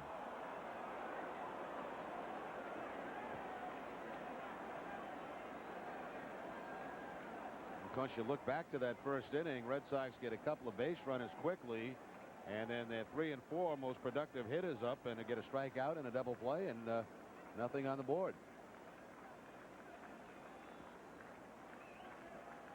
Hernandez has retired 5 in a row since the bloop single by Garciaparra in the 4th. The 2-2 to Bragg. He struck him out.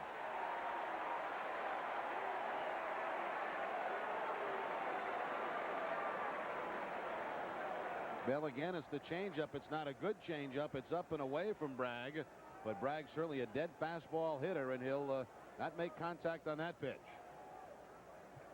Second time that he has punched out tonight with the 1 hit.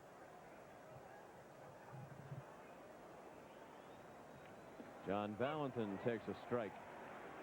He was hit by the pitch by Hernandez in the 1st inning, and he lined to center in the 3rd. That ended the inning. He was trying to deliver Scott Hatterberg from second base. Had the green light on a 3-0 pitch. 1-1 now on Valentin.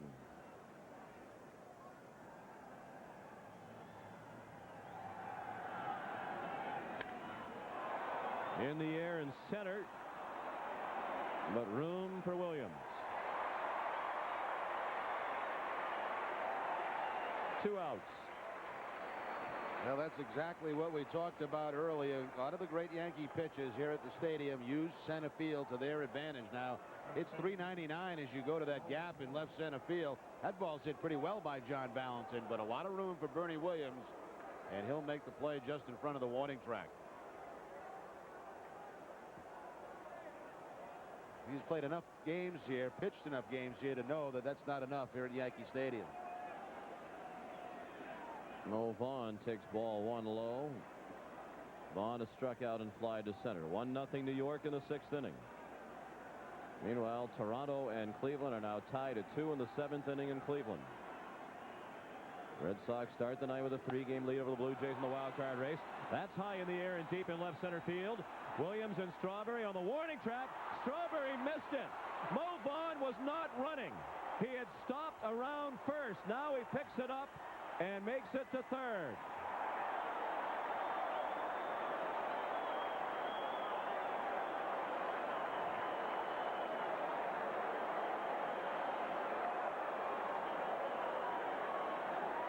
Apparently Mo assumed that was going to be caught, or thought that it had been. He had almost come to a complete stop around first. It probably should have been caught by Darryl Strawberry, but it gets off his glove, and then Bernie Williams and Strawberry just collapse on one another, and that gave Mo the time to get into third base. Strawberry had Williams pinned up against that wall, so he couldn't get up in time. And here's Mo. Maybe Mo thinks he's got a home run. Then he thinks he's out, and now he's got to go.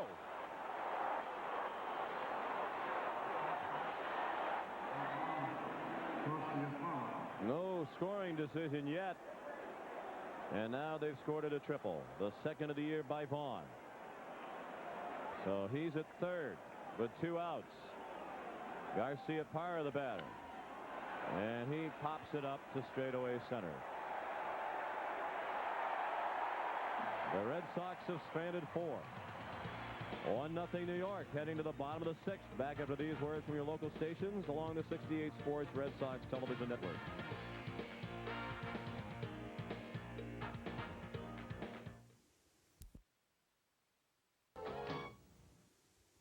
1-0 Yankees as we go to the bottom of the 6th inning. Pedro Martinez will face Derek Jeter, Paul O'Neill, and Bernie Williams.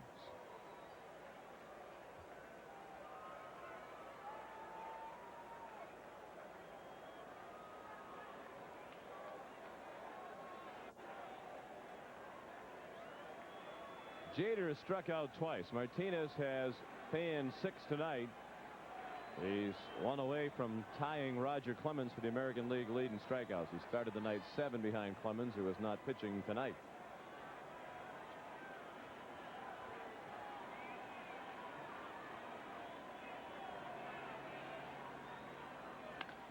A bullet down to third, but gobbled up by Valentin. 1 out. Let's head back to our studios and get an update from Doug Brown. Indeed, Sean, we do have an update from Cleveland. The Blue Jays were trailing 2-1 against the Indians, but they got an RBI single from Jose Cruz Jr. in the 6th, and then in the 7th, off Dwight Gooden, this solo home run crushed by Darren Fletcher. It is now 3-2 for the Jays, still playing the 7th at the Jays. Back to Sean and Jerry. Thank you, Doug. Texas and Baltimore are scoreless in the 7th inning tonight. In Baltimore, Paul O'Neill looks at a ball low. Texas starts the night 4.5 behind the Red Sox. O'Neill has singled twice. Once to right, once to left. Fastball just outside. 2 balls, no strikes.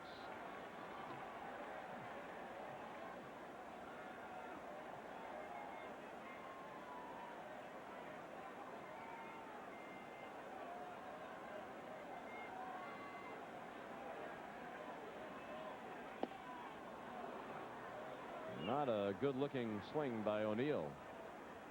Wonder if he was expecting something else. You wouldn't think so at the count 2-0. I think he'd be looking for the fastball. That's what it looked like he got. Yeah, I think maybe a different zone he was looking in, a middle in. Instead, he got that fastball away. I don't know why he'd look for Pedro's changeup anyway.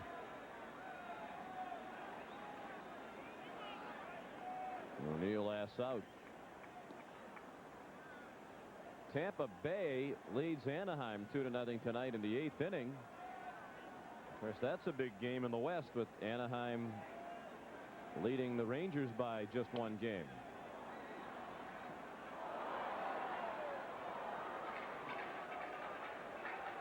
Two balls, 2 strikes, 1 out. Bottom of the 6th inning. The Red Sox trail 1-0.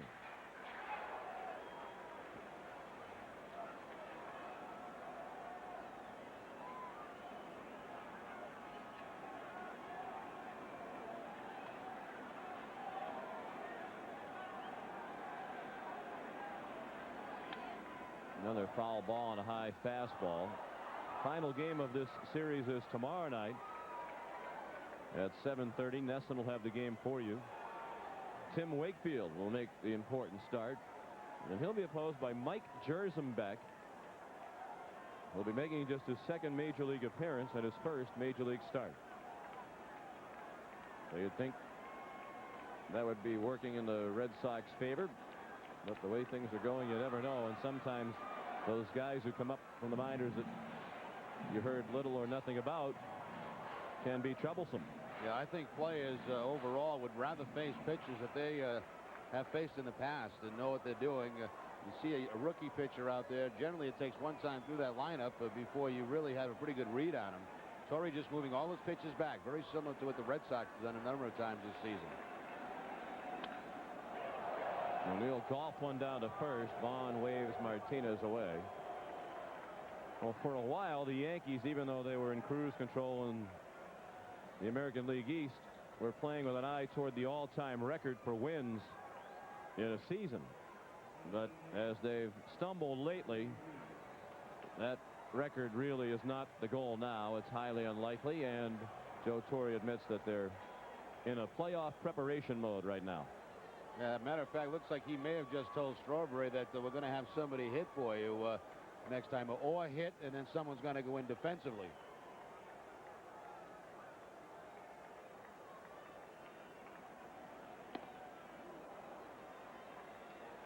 Bernie Williams, a swing and a miss for strike one. He's 0 for 2, has fly to right and grounded to second.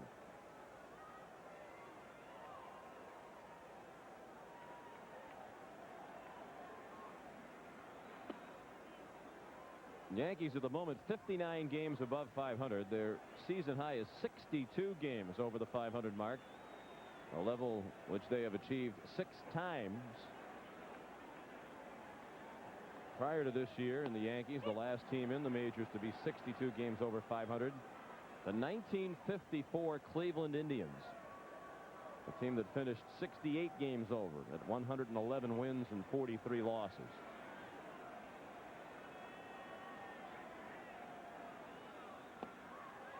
The ball low, 2-2. That's 62 games over, the best mark for a Yankee team since the end of the 1927 season, when that club finished 66 games over at 110 and 44.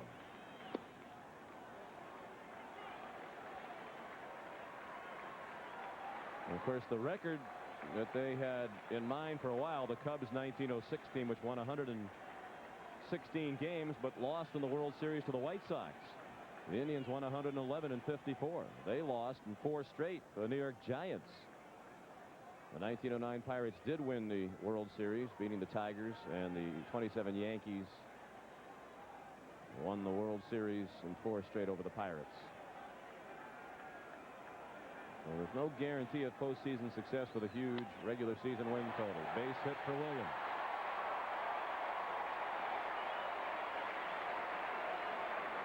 A 2-out single, the 5th hit of the night for New York. The Yankees have a 2-out base runner in the 6th inning as they lead 1-0. Top 2 hitters in the league standing right over there at first base. Bernie Williams, who leads the league, and Mo Vaughn, who came into the game tonight 2nd in the league. Bernie took that 3-2 pitch right back up the middle for the base hit, his first hit of the night, and 5th overall for the New York Yankees.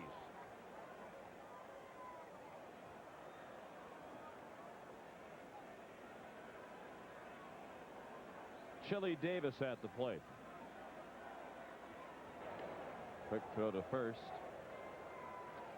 14 stolen bases for Bernie. He's been caught 8 times on the season.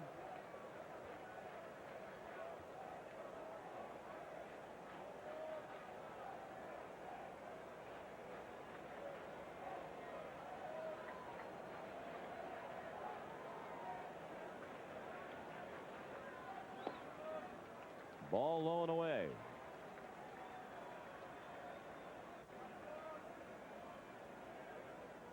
Chili Davis was out for a long time, but he's involved in a number of pursuits away from baseball that keep him busy. He's involved in ownership of some restaurants. Grounded to second. Sadler flips to Garcia Parra to end the inning. Heading to the 7th, still 1-0 New York on the 68 Sports Red Sox television network. Oh, how happy you have made me. Your New England Ford dealers are making people happy one great deal at a time during factory authorized clearance. This is the best price I've ever seen on an Explorer. That's a $299 a month lease on the Ford Explorer Sport 4x4 with air, automatic transmission, CD stereo, and more. Hey, Explorer is the best thing out there. Oh, how happy you have made me. Only $299 a month on Ford Explorer Sport during your New England Ford dealer's factory authorized clearance.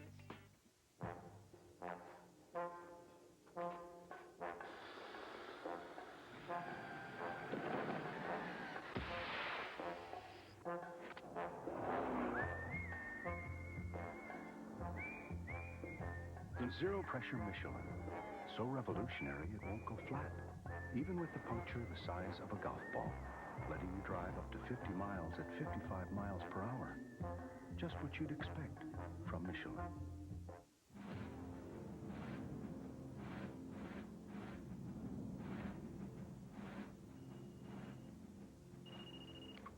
Napoleon.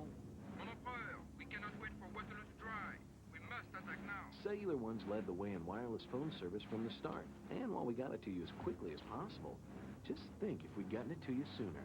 Okie dokie. And the rest, as they say, is history.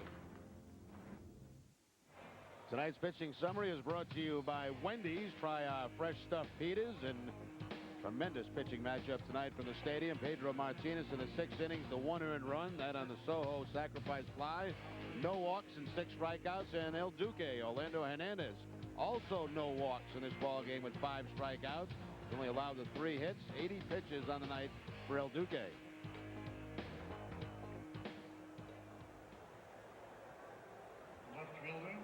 The fresh stuffed pita sounds pretty good right about now. Yes.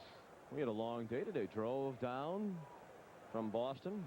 Nice day for a drive through Massachusetts, Connecticut, a little bit of New York State.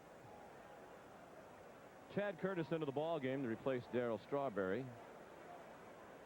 Joe Torre trying to improve the defense with a 1-run lead in the late inning. 7th inning, Troy O'Leary leads off. Looping breaking ball high.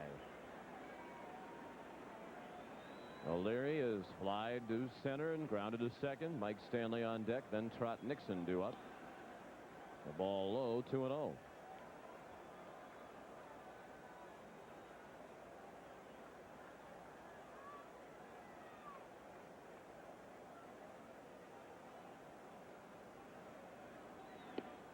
There's a strike. Neither pitcher has issued a walk, as Jerry just showed you on the Wendy's pitching summary.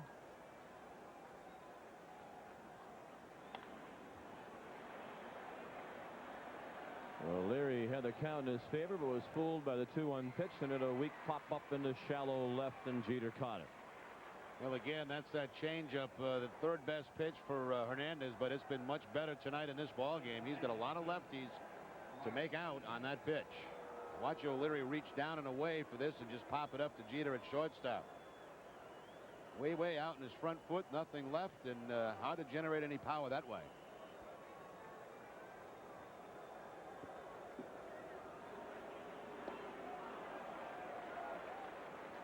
Mike Stanley is swinging a miss.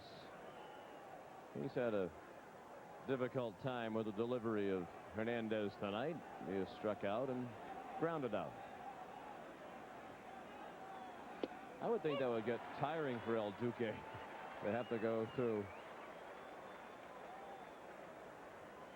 that much energy expenditure to wind up every time. That takes a little effort to get that leg up there way in front of him. Hey, one thing, he better stretch out good before a ball game. He could pull a muscle doing that. Has to be effective, though. He's done a very nice job tonight, deceiving the hitters, mixing up his pitches, and throwing strikes. And he blows away Stanley. But I'll tell you what, Sean, when I watched him pitch, I'd heard an awful lot about him. And the last time I saw him pitch at Fenway, I was not impressed at all by El Duque. But this is a different guy here tonight.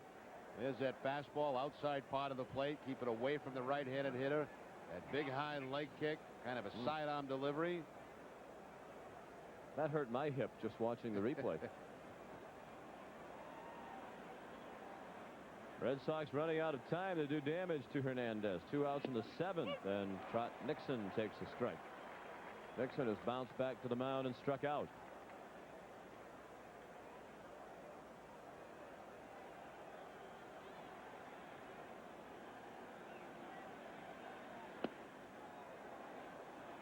This Red Sox fans first heard of Trot Nixon a long time ago when he was the Red Sox first-round draft pick back in 1993. Still just 24 years old. And that's a well-hit ball picked up by Knobloch. A nice play on the outfield grass to complete the 1-2-3 inning. 7th inning stretch at Yankee Stadium. New York 1, Boston nothing on the 68 Sports Red Sox television network. This is Imagine TV. Appearing now during Mercury Drive-In Days. The under 21 Grand Marquis gets the highest 5-star rating in U.S. government crash tests for $20,836. Fans of the newly restyled Grand Marquis all over New England couldn't agree more. Right now, for just $20,836, it's time to see the full-length, uncut V8-powered Grand Marquis at your Mercury dealer. But hurry, the Mercury Drive-In closes soon. Till next time, imagine yourself in a Mercury.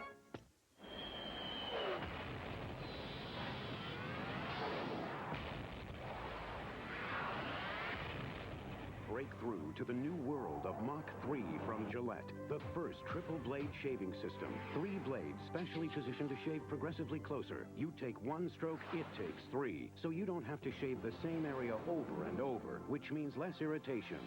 3 blades, fewer strokes, less irritation. Mach 3 from Gillette. I feel Hyundai has improved their product tremendously. I've never had a car that was more dependable. Get in it, sit in it, drive it, and you'll see what I mean. For a limited time, you can get the roomy Sonata with air conditioning and stereo cassette for as little as $11,999. But you better hurry down to your Hyundai dealer. These deals are going real quick. You could get the Sonata for as little as $11,999 during the Hyundai Real Sale. 1-0 New York on the Dunkin' Donuts scoreboard. Bottom of the 7th, and Chad Curtis will bat for the first time. He entered the ballgame at the top of the inning as a defensive replacement for Darryl Strawberry. Curtis hitting .247. 9 homers, 52 runs batted in. A high fastball from Martinez. Yankees lead 1-0. They've out-hit the Red Sox 5-3.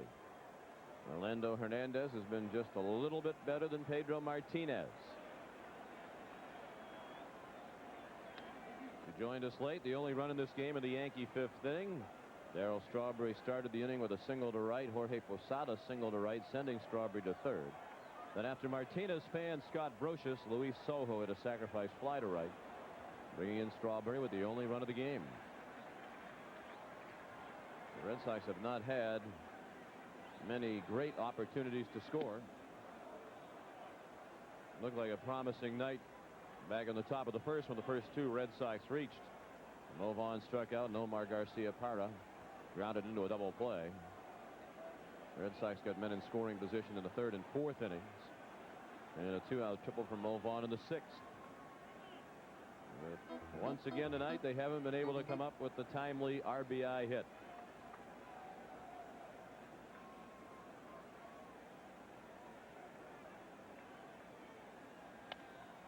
Curtis to right center. They'll have to hurry to cut it off.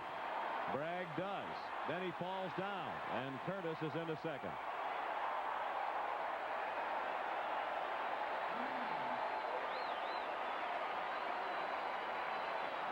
Well, it kind of figures the way things have gone for the Red Sox. You have a defensive replacement put in the game in Chad Curtis, and he comes up with a double. Inside-out swing on the inside fastball. Here is the slip by Darren Bragg. I don't think it would have mattered because Curtis, with his speed, was headed to second base anyway.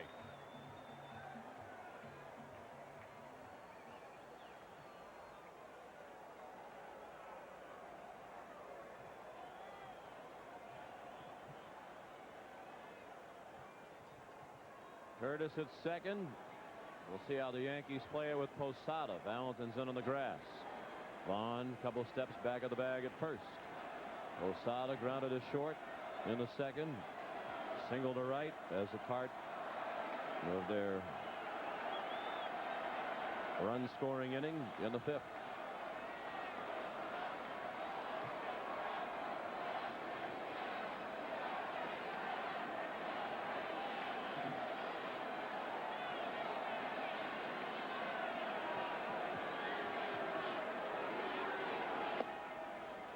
Well, there's good news to report from Cleveland. The Indians have come back to take a 5-3 lead over the Blue Jays. They are now in the top of the 8th inning at Jacobs Field.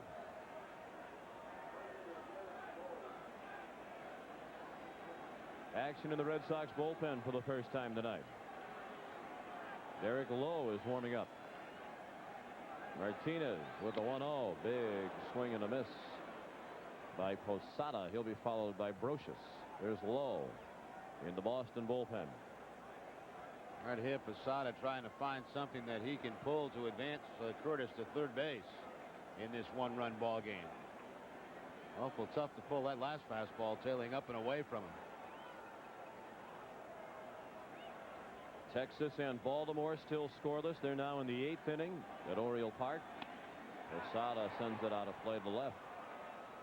And Anaheim has rallied. The Angels were behind at Tampa Bay 2-0 in the late innings, but they now lead the Devil Rays 4-2 in the 8th.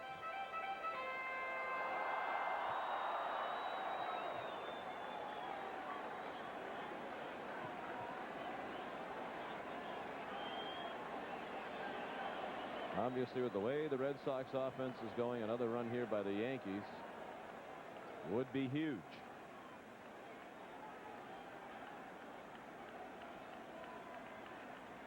The 1-2.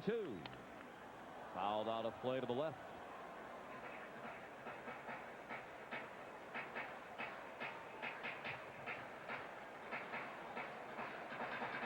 Well, when the Red Sox needed Pedro to come up big, he's pitched a fine ball game here tonight. A lot of talk about this is why you pay him $75 million, why he makes $12 million a year. Well, he has lived up to the role of the frontline starter tonight. Has allowed just one run. His mates to this point have come up empty against Orlando Hernandez. Another 1-2 to Posada. He struck him out with a breaking ball in the dirt. Hatteberg throws down to Vaughn for the out. It's a strikeout. The play goes 2-3. 7 strikeouts tonight for Pedro Martinez, and he's now tied with Roger Clemens for the American League lead with 234 apiece. Okay, now here's a situation. We'll watch the strikeout first on the curveball. A nice block by Hatteberg. He'll get the out at first base. But here's a situation where those Red Sox middle infielders really have to pay attention to Curtis. You got the right-hander here at the plate. 1 out. That's generally when a guy will try to steal third base. And Curtis, 21 steals on the season. So he needs some attention out there at second. Scott Brocious, the batter. 1-0 Yankees in the 7th. They have out-hit the Red Sox 6-3. Neither team has made an error. Ball 1 apparently high. Brocious robbed of a hit on a diving catch by Darren Bragg in center field. In the 3rd, he struck out swinging with runners at 1st and 3rd and nobody out in the 5th inning. But Soho picked him up when he followed with a sacrifice fly. Luis Soho is on deck right now. Sadler trying to sneak in behind Curtis, and the throw not in time. See, with nobody out, Sean, he's not likely to steal, especially with a left-handed hitter at the plate. He's going to give that guy a chance to move him over. But with 1 out, now it becomes his responsibility, if he can get a jump, to get to third base with less than 2 outs. Willie Randolph is their third base coach. Ball low to Brocious. Hatteberg goes to the mound with the count now 2-0.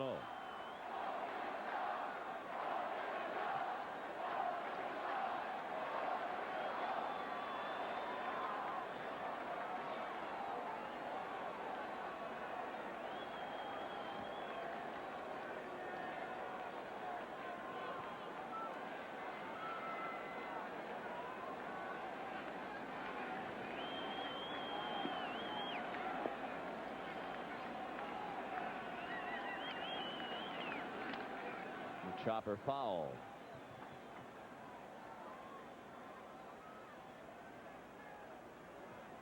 It's really an amazing season for Brocious. We mentioned earlier, 87 runs batted in, all of them coming from the 7th, 8th, and 9th spots in the batting order.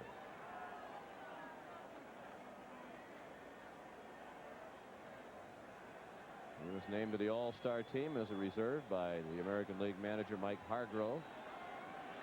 First time he went to the All-Star game, he went 1 for 2. He dumps down in shallow center for a hit. Curtis is waved around. Bragg's throw is not in time. And he airmailed the cutoff man, Mo Vaughn.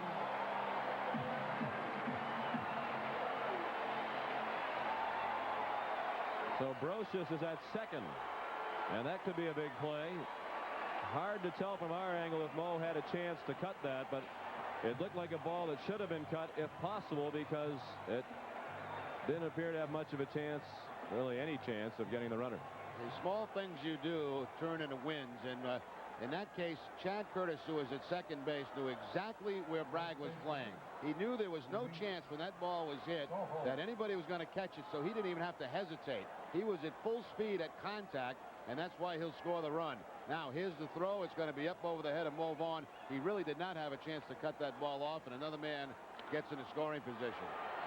And Brocious heads to third as Soho bounces out to the shortstop, Garcia Parra. So Brocious is at third. It was a single for Brocious and an RBI. He took second on the throw.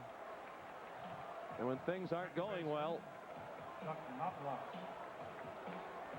sometimes they can snowball. We saw in that play, the ball ran up Bragg's arm. He juggled it for a minute. Darren has a very strong arm. If he fields that ball cleanly and then doesn't have to take the extra stumbling step, he does have a chance to throw out Chad Curtis, because we saw beautifully on the replay that Curtis was just about at the third base bag as Bragg was fielding it in shallow center. But the ball ran up his arm and then he stumbled, and there was no chance after that. And of course, if he hit the cutoff man, that last ground ball is probably a double play to end the inning.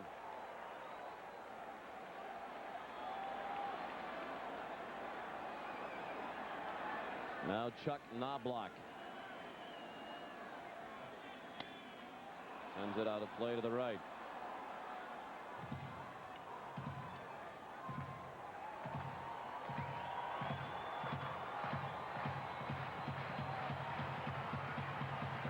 Tough times for Jimmy Williams, and we talk about how things snowball. He's also not feeling very well physically. He obviously is bothered by some sort of a bad cold. We tried to downplay that when we were talking with him before the game, but he obviously was not feeling very well.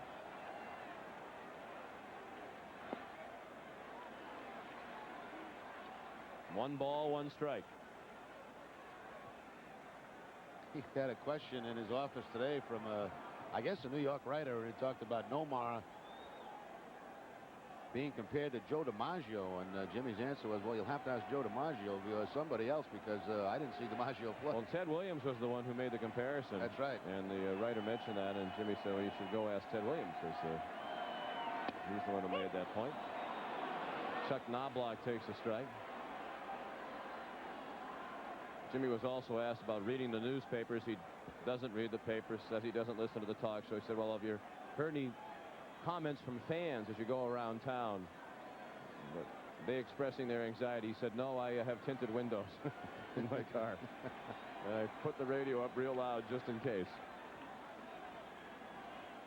And he was in good humor before the game, but we'll see how long that lasts if this slide continues.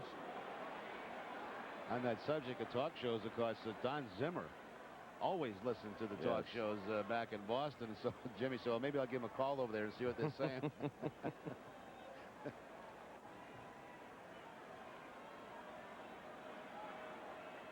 That definitely drove Zimmer to the point of major distraction.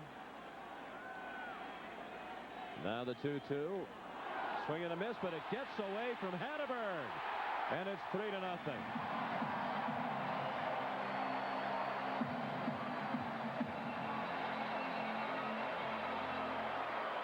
Brocious scores from third on a strikeout when Hatterberg couldn't squeeze.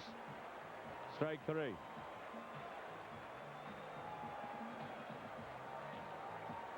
Looks like the changeup from Martinez. It's going to be down and away. Hatteberg reaches across the body. Cannot make the play. And when you're hot, you're hot. When you're not, you're not. You get a strikeout to end the inning. It gets back to the backstop. They get another run. And now blocks at first base. Scored a strikeout on a wild pitch, but that's a ball Hatteberg has to come up with.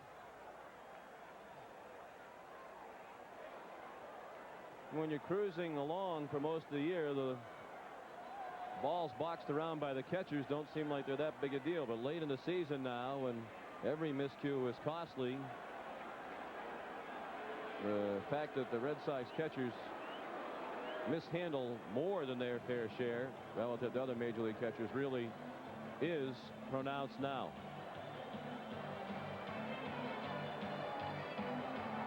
You wonder why, too, that Hatteberg will be set up inside on a changeup. That's not exactly where Pedro would want to put a changeup against a right-handed hit. He wanted that ball to be away, exactly where the pitch was. And there's a little bit of a break there. Yes, the Indians leading 6-3 now as Richie Sexson has homered for Cleveland. They're still in the 8th inning. Derek Jeter takes ball 1 low. Here it's 3-0 New York in the 7th. They've scored twice here in the 7th. And all the little things the Red Sox did so well for so much of the season, suddenly they are unable to do any of those things. The runner goes. The pitch a strike. The throw not in time. Knobloch had an excellent jump. And he has his 28th stolen base of the year, tied with Jeter for the Yankee team high. Yeah, keep the pressure on. You might as well. You've got a couple of runs in this inning. You get the last run where everybody kind of drops their head. They can't believe it happens. Keep the pressure on, and that's exactly what the Yankees are doing.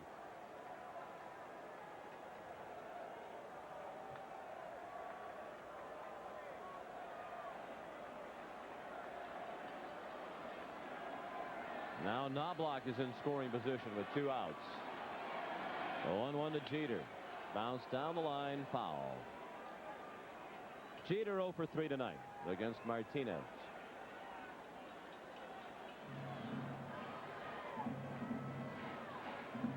Terrific ratio, 75 strikes, just 29 balls. Anaheim and Tampa Bay are in the 9th inning now. The Angels lead 4-2. They lead Texas by a game in the West. And of course, if Texas overtakes them, then Anaheim becomes a factor in the wild card race. Strike 3, pitch at the knees. Jeter called out. He doesn't like it as he fans for the 3rd time. And he's 0 for 4. He's still saying something back in the direction of Brian O'Nora. 3-0 New York after 7 on the 68 Sports Red Sox television network.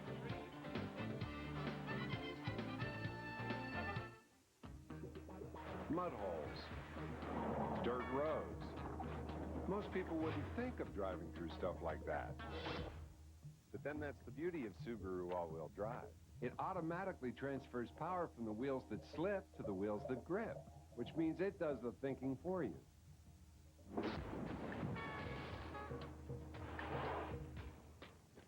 Sorry, mate.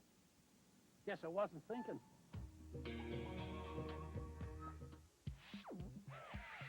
Every day, new communications companies enter the picture. And while these outsiders may try to lure you away, don't be taken. In our neck of the woods, only Bell Atlantic has the local experience and know-how to meet any communications challenge, no matter how far-flung. Wild things are happening. Bell Atlantic. We'll see you there. Nothing great was ever done without an active decision. Still, it's good to be cautious, especially when someone hands you $1,200 in cash just for buying a Toyota Tacoma 4x4, or $1,500 when you buy a 4x2, or they entice you with financing as low as 2.4% APR. Oh, you should ask why. But remember, no one has ever been blamed for making the right decision. Don't miss the final Toyota clearance at your New England Toyota dealer. Red Sox Baseball, brought to you by the new Dodge, by the Bell Atlantic Yellow Pages, and by your New England Toyota dealer. Joe Kerrigan huddling with Pedro Martinez at the far end of the Red Sox dugout. Pedro upset as he came off the mound moments ago. Had a brief conversation with Kerrigan and fired a cup around the dugout. And you can see Pedro still muttering to himself as he walks away. Sean, I think what you're seeing here is the frustration that goes through a ball club when you don't score runs. Pitchers feel like they have to be perfect with everything. They can't make one mistake in a ball game. You have an example of a guy being struck out, but the ball goes back to the backstop. Here comes another run. Everything has to work perfect when you're in this offensive slump, and it's a tremendous burden on every one of those pitches. And on the defense as well. Scott Hatteberg lines one foul. He's quickly in the hole 0-2 as he begins the 8th inning. The Red Sox down by 3. And really, the players, and Jimmy Williams will tell you, Jerry, a lot of what they've accomplished has been because of the good team chemistry. They play hard. They pull for each other. But this is the most serious test to that chemistry now. It's easy to be a harmonious bunch when everything is coming up roses, so to speak. Sean, to me, that's one of the most overrated things that I've ever heard in baseball. There's always great chemistry on good teams, and bad teams, it's not supposed to be so good. Knobloch throws out Hatteberg. 1 out in the 8th. Midre Cummings is going to come up to hit for Donnie Sadler. Attention, please. I think the best thing you can hope for when you have 25 guys together from the beginning of February is that they somewhat get along. Number 29. Because I'm from the old 25 players, 25 cab teams. Yes, you were. That's why I was so flattered that you decided to drive down with me today. Hey, you're better than going in an airplane, I'll tell you that. Midre Cummings batting for Sadler, who was 0 for 1 with a sacrifice bunt. Midre hitting .297 in 111 at bats. He has 33 hits, including 5 homers. He had a pinch hit home run over the weekend in the Tigers series. And he hits that to left, not deep enough. Chad Curtis there. The Red Sox are down to their final 4 outs in this one. And they're going quietly at the moment as Hernandez has retired 6 in a row.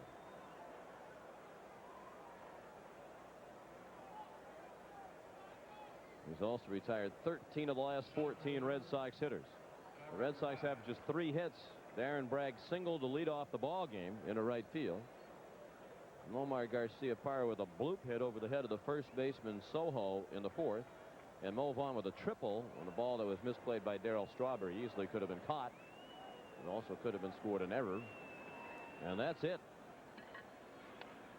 Bragg bounces one foul back at the plate.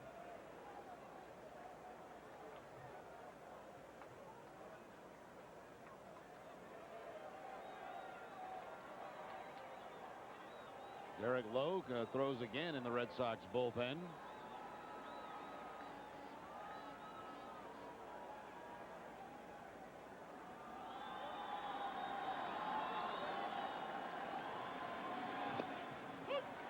Strike 2. 0-2. John Valentin on deck. 3 runs, 7 hits New York. No runs, 3 hits for Boston.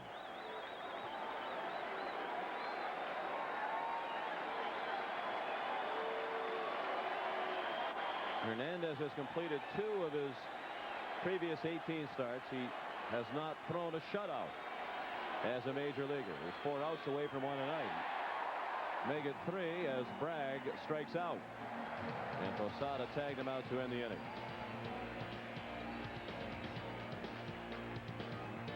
The bottom of the 8th is upcoming. We'll be back after these words from your local sponsors along the 68 Sports Red Sox television network.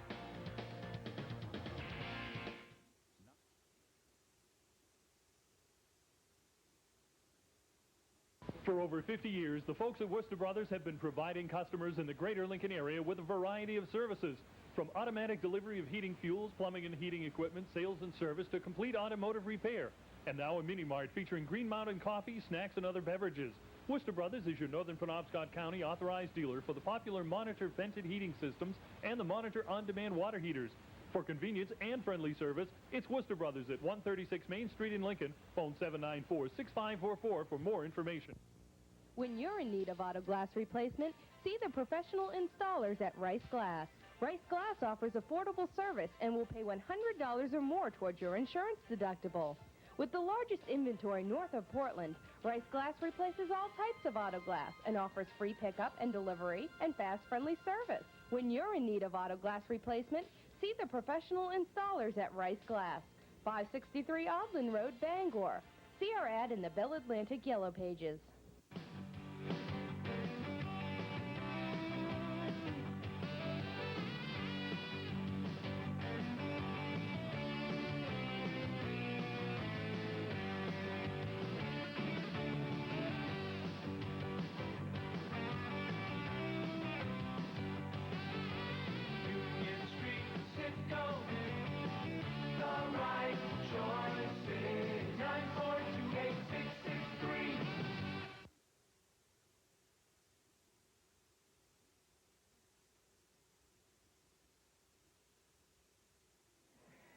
Back at Yankee Stadium, a 3-0 Yankee lead as we move to the bottom of the 8th on the Dunkin' Donuts scoreboard. If you're watching us on the flagship station, here's a program reminder. Be sure to tune in every weeknight at 10 for Sports Night with the host Butch Stearns, only on Channel 68.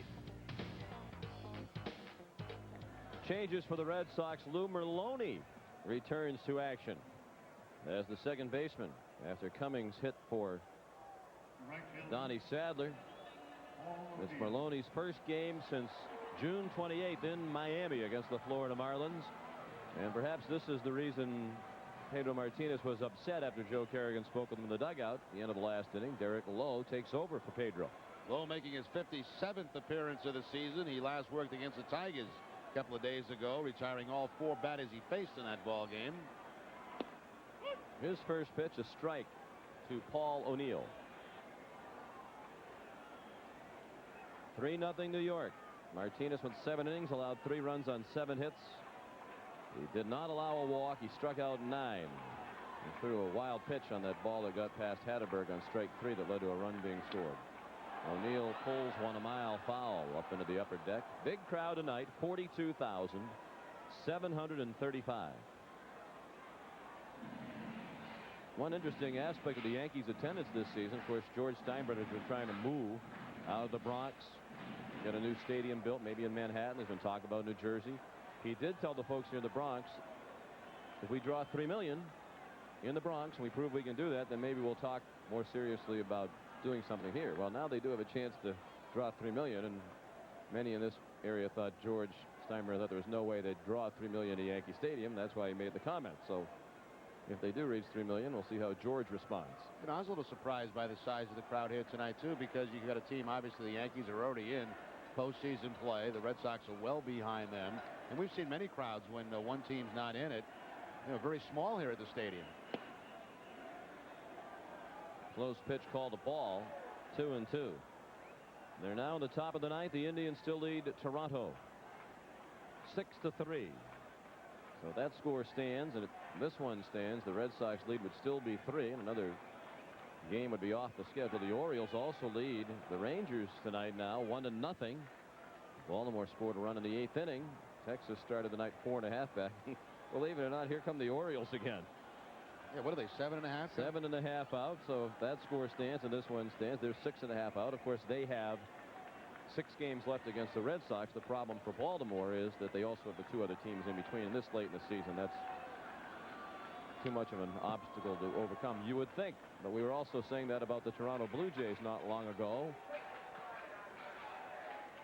when they were 10 games back and traded off some of their key players, at least players we thought were key players at the time, like Randy Myers, Juan Guzman, and Mike Stanley. And with the youthful new look lineup, the Jays have gained a lot of ground. Think of what might have happened if the Red Sox had just won 1 game of the 4 in Toronto. You know, I keep thinking back to the first game of that series when they faced Woody Williams, and Woody Williams to me that night was very hittable, and the Red Sox couldn't do anything with him, and it just snowballed the rest of the weekend. 3-2. He lost O'Neill. Ball 4 inside. The first walk in this game.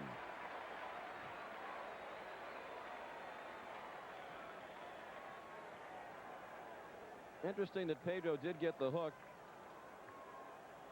He had thrown just 107 pitches. 77 of them strikes. 142 last time, I believe, with the extra day's rest coming into this one. I think Pedro, watching him work after that strikeout and the run scored, looks like his head dropped. And it looked like maybe that was the correct time to get him out of there. The frustration settling in.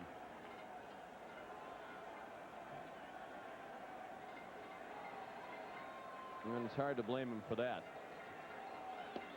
No offensive support, and then the defense breaks down on him a little bit too.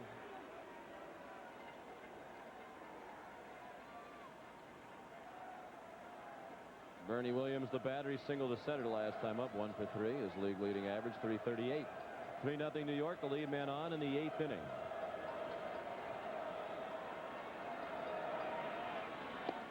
The Red Sox in the 9th have the 2, 3, and 4 hitters due up, Valentin, Vaughn, and Garcia Parra. And at the moment, no action in the Yankee bullpen. No reason to get them going the way Hernandez has dominated the Red Sox hitters tonight. A game in Baltimore is now a final. The Orioles have defeated Texas 1-0. And that's a big loss for Texas with the race in the American League West and the wild card race involving them. Slowly to short. Nomar has to go to first for the out. Anaheim still leads Tampa Bay 4-2 in the 9th inning in St. Petersburg. Paul O'Neill now at second with 1 out in the bottom of the 8th. The Yankees trying to add to their 3-0 lead.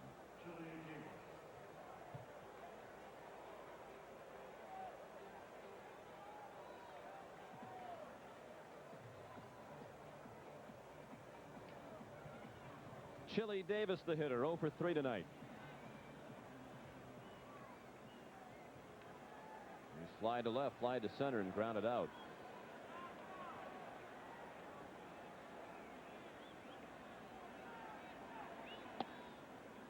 Ball 1, just missed.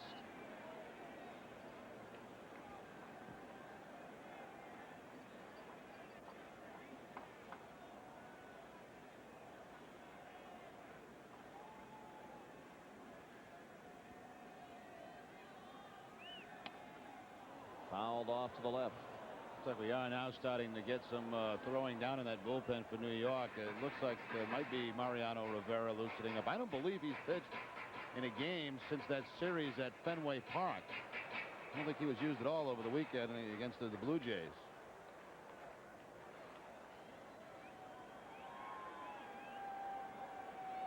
David Wells, David Cohn. 2 Cy Young candidates in the American League. Sitting side by side in the Yankee dugout. Martinez had a chance to move into a tie for the Major League lead and wins tonight. If he could have earned the victory, but obviously he will not get a win tonight.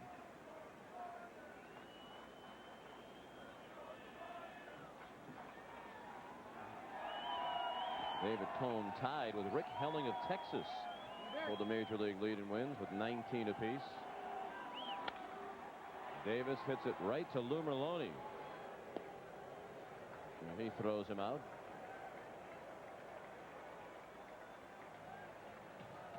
Well, we talk about games coming off the schedule, and at this time of the year, perhaps that's as important as anything else. Here's the schedule for remaining games after tonight. The Red Sox will have 14 games left, 6 on the road, including tomorrow night's game. Toronto, 13 games left.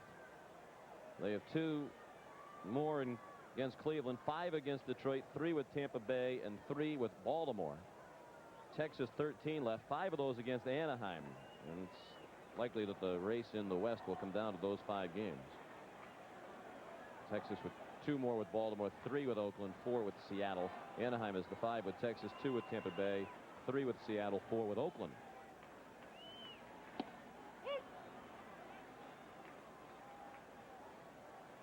One strike on Chad Curtis. He came in for defense in the 7th inning. And his first at bat in the bottom of the 7th, doubled into the gap in right center and scored the 2nd run of the ball game. He scored on a single by Scott Brocious.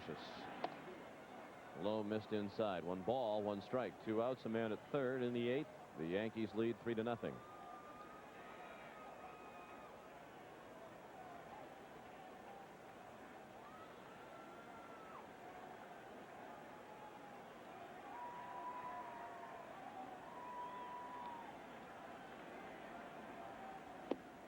The ball low. From low.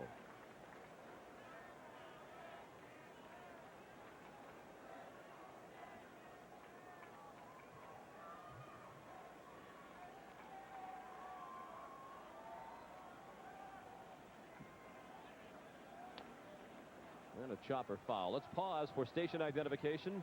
This is the 68 Sports Red Sox Television Network. You're watching Red Sox baseball on WABU-TV.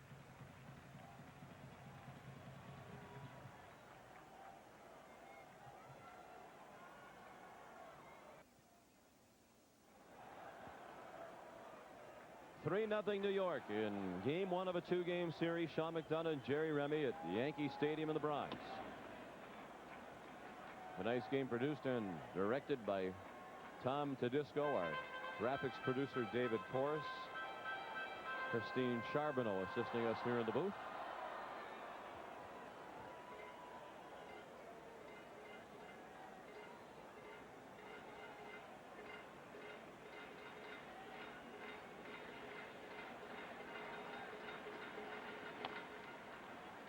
And the sinker dribbled foul again by Curtis.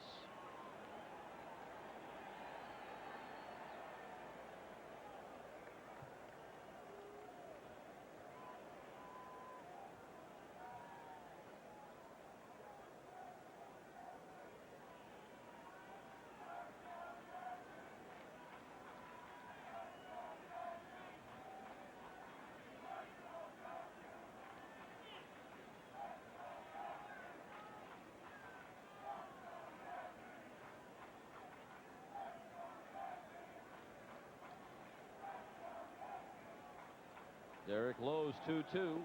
He struck him out. And Hatteberg will have to throw down to first.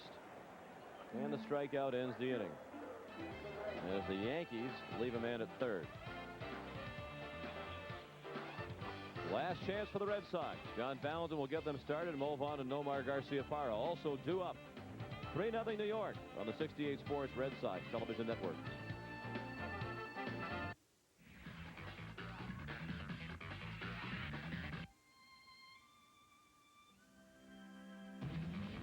Introducing a sports sedan that sets a new standard of performance and a touring sedan that sets a new standard of luxury.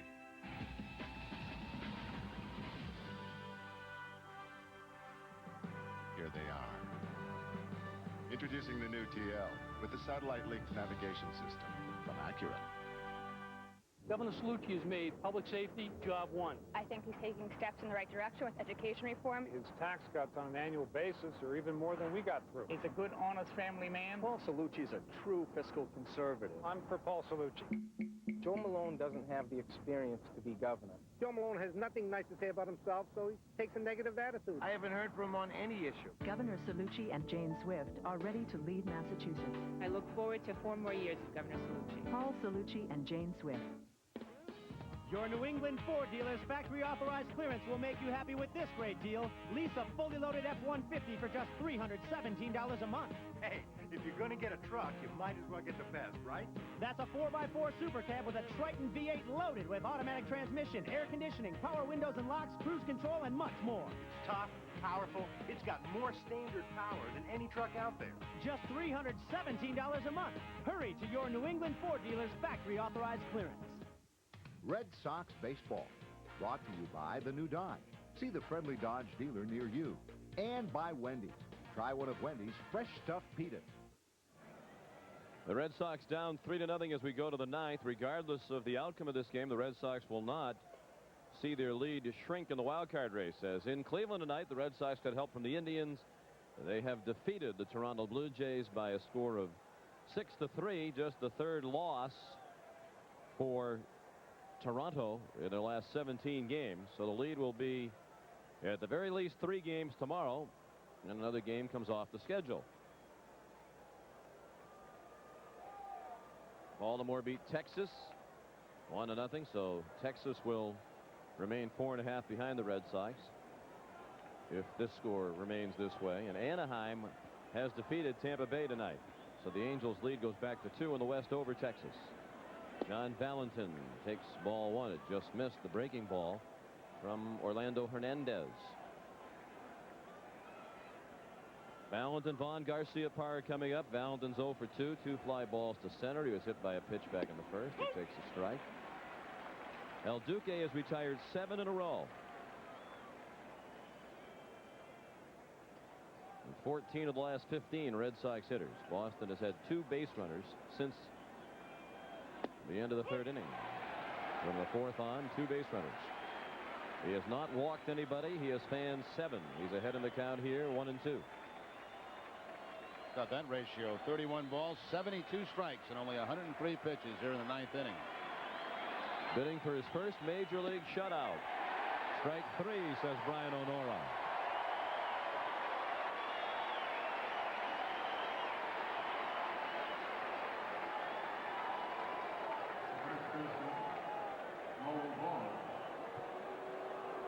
If there's any ballpark in the American League, I think that umpires get caught up, especially late in the game, on those check swings. It's here at Yankee Stadium because those fans are on it right away. But that's a good call right there by O'Nora. No question John did not have control of the head of the bat. Would you agree that of the outdoor stadiums, at least, this is the loudest? Oh, this is a totally different crowd than anywhere else in baseball. Yes.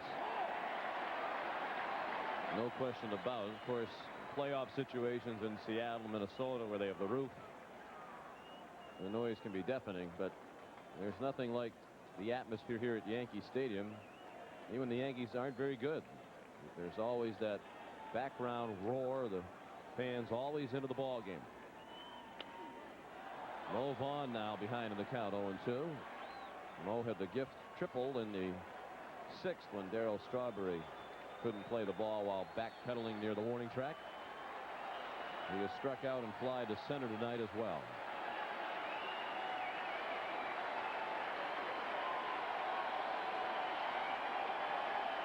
Many of the fans standing already for Hernandez with 1 out in the 9th.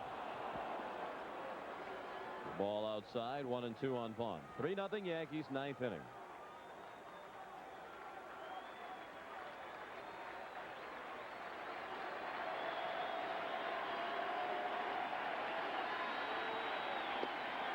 Low and away.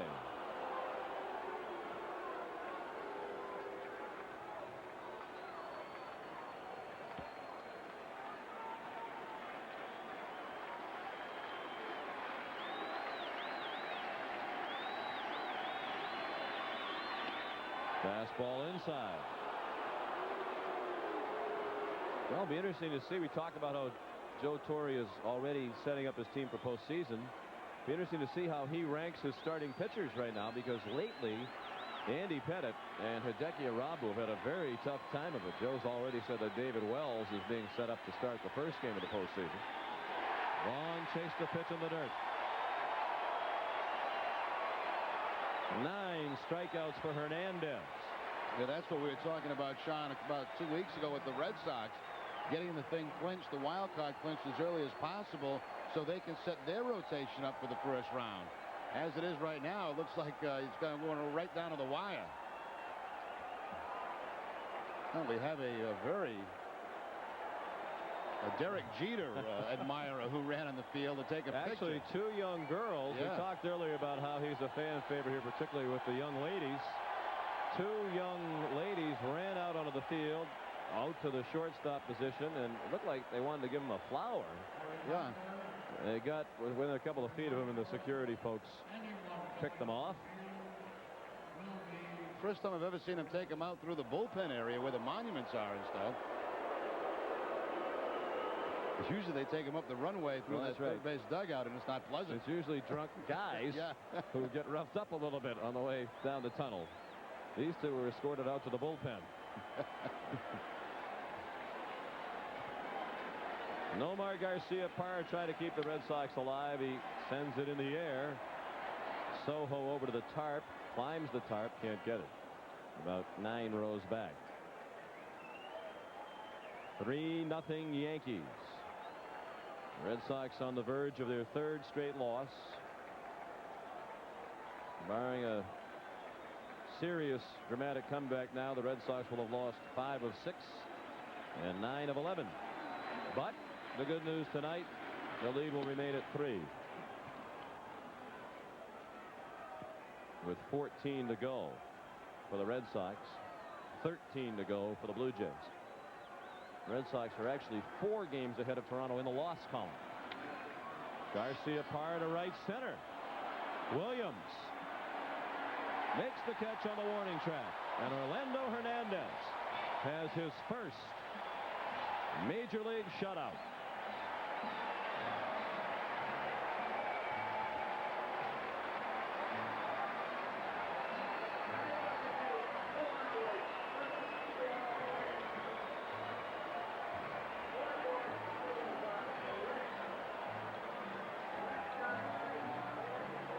The totals for tonight's game for the Yankees: 3 runs on 7 hits and no errors. They left 6 men on base. Red Sox, no runs, just 3 hits and no errors, and they left 4.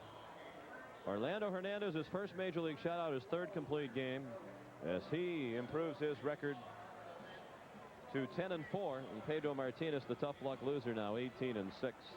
Time of the ball game, 2 hours and 34 minutes before a crowd of 42,735. Red Sox have been in a slump for a while, so Hernandez had that working in his favor, and some nights it's tough to tell whether it's the hitters or the pitchers, but tonight it looked like you just had to tip your cap to Hernandez. Yeah, this was a totally different guy that pitched at Fenway Park last week. Now, I don't know if he was sick last week or had a bad arm, whatever, but he wanted to come out of that game. The Red Sox were roughing him up. I think back, Sean, in the first inning, and I can't say it's intentional, but here's a guy that was getting beat up by Boston last week. Bragg starts the game off with a base hit. Now he sends a message to the rest of the Red Sox hitters. He nails Valentin with a pitch. Look, I'm going to get some of this play tonight, and man, did he ever take advantage of that from there on out. Really should have been only 2 hits in this game. Yes. Because that was a questionable call on the Vaughn triple. It was, and of course one of the other hits for the Red Sox was that absolute bloop by Garcia Parra. So really the one clean, solid hit by Bragg is the first batter of the ball game for the Red Sox, and that's it. The faces tell the story in the Boston dugout. The Red Sox lose 3-0. Our next telecast is Thursday night, Memorial Park at Camden Yards in Baltimore. Tune into Red Sox on Deck beginning at 6:30.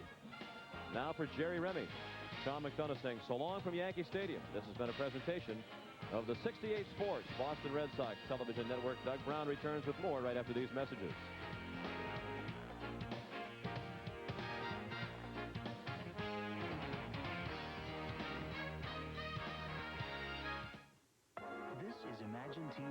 Appearing now during Mercury Drive-In Days. It's the family favorite Mercury Sable LS Touring Edition with low 1.9 financing and $750 cash back. Plus $2,235 of no-charge extras, including leather seating surfaces, ABS, and moonroof. Added up, and this feature presentation still comes in $6,000 less than Camry XLE. But hurry, the Mercury Drive-In closes soon. Till next time, imagine yourself in a Mercury. Hey everybody, time for a Chi-Chi's workout. But today, we're not using Chi-Chi's salsa. We're using new Chi-Chi's salsa. It's a more thick, more zesty, fresh tasting Chi-Chi's. Ready? And pull up and down. Pull up and down. Don't forget to breathe. See how it sticks to the chip? Now add the drink. So don't just sit there. Eat something. New Chi-Chi's. The new taste really works those abs. Baseball, Boston's newest contact sport, and the Red Sox have bragging rights. No one throws their weight around right field and center field like Darren Bragg. Due to safety concerns, we rarely put him in left. He might hurt the wall. Visit Friendly Fenway this season. For tickets, call 617-267-1700. Boston Red Sox baseball. What a game.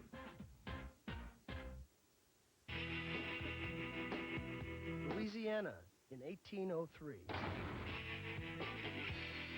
Babe Ruth in 1914. A Van Gogh in 1888. Infiniti G20 in 1998. What is a great buy?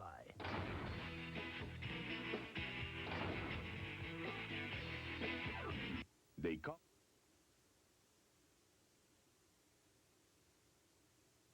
Come to Rhino Linings, the truck bed liner alternative. Other liners can leave you with paint and body damage, but Rhino Linings can increase the value of your truck. This amazing truck bed liner is sprayed onto your truck bed for maximum protection. Rhino Linings are durable, prevent corrosion, and protect like no other. If you love your truck, then take care of it with Rhino Linings, the #1 sprayed-on bed liner system in the world. We also carry many truck accessories and trailer hitches. Rhino Linings, 563 Audland Road, Bangor. Coming up this week on your night show from ABC7, it's Rich Krampanis and a musical guest, the Moon Puppies. That's this week on the night show, Saturday night at 11 o'clock, only on WBGR TV 33. This week's night show is brought to you in part by the Acadia Zoo at 667-3244. Customer press for every single one of your printing needs at 827-9881. And by Orono Medical Center. Give them a call at 866-5561. And welcome back to our 68 Sports Studios here in Boston. I'm Doug Brown. Well, if you are a believer in omens, perhaps you thought, as a number of us did here, that right in the first inning maybe it wasn't going to be the Red Sox night. They got the first two runners on in the first inning against Orlando Hernandez. They did not score. The inning ended on a 4-6-3 double play after Mo Vaughn struck out for the first out. And then the very first Yankee batter in the bottom of the first, Chuck Knobloch, caused Donnie Sadler and Trot Nixon to bump into each other over by the tarp in right field foul territory at Yankee Stadium, the same tarp that caused Lou Merloni's knee injury back in May. So if you believe in those kind of things, perhaps you realized right in the first inning that it might not be the Red Sox night, and sure enough, even though they did have several chances to score with runners in scoring position, the Red Sox just could not come up with any big hits at the right time, although they only had 3 hits in the ball game. And that leads us right into our New England Toyota Dealers Player of the Game, brought to you by Toyota, where you'll find exceptional value every day. And was there ever any doubt about the selection in this ball game tonight? With the way the game went, you knew it had to be a pitcher, and it had to be El Duque. Orlando Hernandez of the Yankees throwing his first major league shutout, his 3rd complete game. He goes the distance, allowing just 3 hits, and one of those 3 hits could have been an error. No walks, 9 strikeouts. He did hit 2 Red Sox batters early in the ball game, but the Red Sox, for the 2nd day in a row, go down meekly at the end of a ball game as the last 10 batters were retired consecutively by Hernandez, who gets his 10th win in his rookie season, 10-4, now 3.25, the earned run average for El Duque, who has been so impressive. You'll recall that he got the start in Boston last Wednesday, the day that the Yankees clinched the American League Eastern Division title, but after being spotted a 5-0 lead, Hernandez did not get the win after giving up that grand slam by Scott Hatteberg. So he comes back with a big win tonight, and the Red Sox have now lost 9 of their last 11. The good news is from Cleveland, where the Blue Jays finally lost a game. We'll talk about that, give you all the Major League scores, and have highlights of this one from New York when we come right back. Don't go away.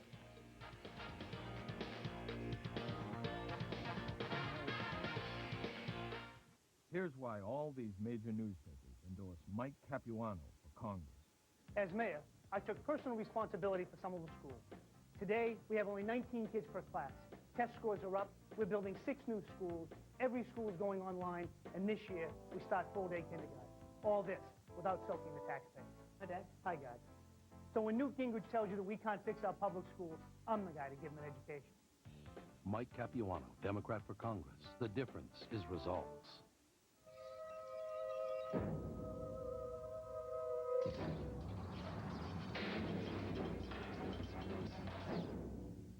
Before building automobiles, Saab built airplanes.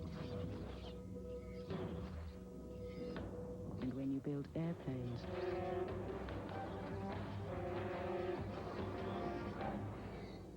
you learn how to handle turbulence.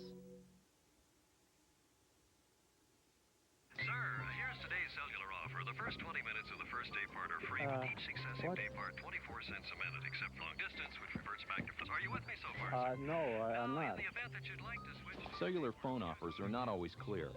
But ever since Sprint PCS built the only all-digital nationwide network, everything is clear, including the offer. Hello? Sprint PCS is now just a dime anytime, including long distance. Good. Liz, are you still there, sir? Good. Sprint PCS, the clear alternative to cellular.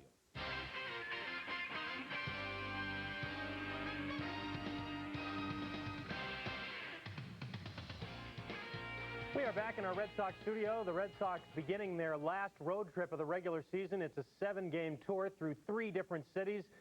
And they started with the first of 2 in New York tonight with a 3-0 loss to the New York Yankees. In case you tuned in late, great pitching matchup tonight. We thought we might get one, and we did indeed. Orlando Hernandez for the Yankees, Pedro Martinez in a money start for the Red Sox. And he had a lot of Dominican supporters off their Sammy Sosa hangover out in the bleachers at Yankee Stadium. Well, we talked about this a moment ago. Bottom of the first inning, Donnie Sadler seems to have a foul pop lined up, but he gets banged from behind by Trot Nixon, who cut his tongue on the play. But Martinez comes back to get Knobloch with the strikeout, then Jeter with the strikeout. He did allow a single to Paul O'Neill, but got out of the inning without any further damage. No score in the third. Bernie Williams makes the gliding catch, mostly with the bare hand. And then Darren Bragg, in the bottom of the inning, makes a like catch. The Bernie Williams catch off Valentin. This one off Scott Brocious by Darren Bragg, getting the start in center field. And then how about this play? The Yankees up 1-0 after a Luis Sojo sac fly. Top of the 6th with 2 outs. Mo Vaughn flies to left. Strawberry loses his balance. It drops in, and Mo is chugging all the way around for a triple. It's a 2-out triple, but he got into scoring position. Now we'll watch Mo going around the bases. He thought this ball was going to be caught. He did get around first, kind of slowed down, figured it was the 3rd out. No, it isn't. And then he switches into high gear and gets over to 3rd with the triple. But he was stranded there. And then the Yankees get more in the 7th. It all started with a double by Darryl Strawberry, or rather by Chad Curtis, then the RBI single by Scott Brocious, and then a wild pitch on a strikeout to Chuck Knobloch right here. Should have been a pass ball, really, against Scott Hatteberg. That scored the 3rd run. 3-0 Yankees. And that was about it for Pedro. He left after 7 innings, even though he only threw 107 pitches. Meanwhile, El Duque just cruising. Bragg K's to end the 8th. And then in the 9th, the Red Sox go in order one more time as Nomar Garciaparra. After strikeouts to Valentin and Vaughn, Garciaparra flies out to Williams. To end it, 3-0 in favor of New York, the first Major League shutout for El Duque, Orlando Hernandez. Now to the Major League scoreboard.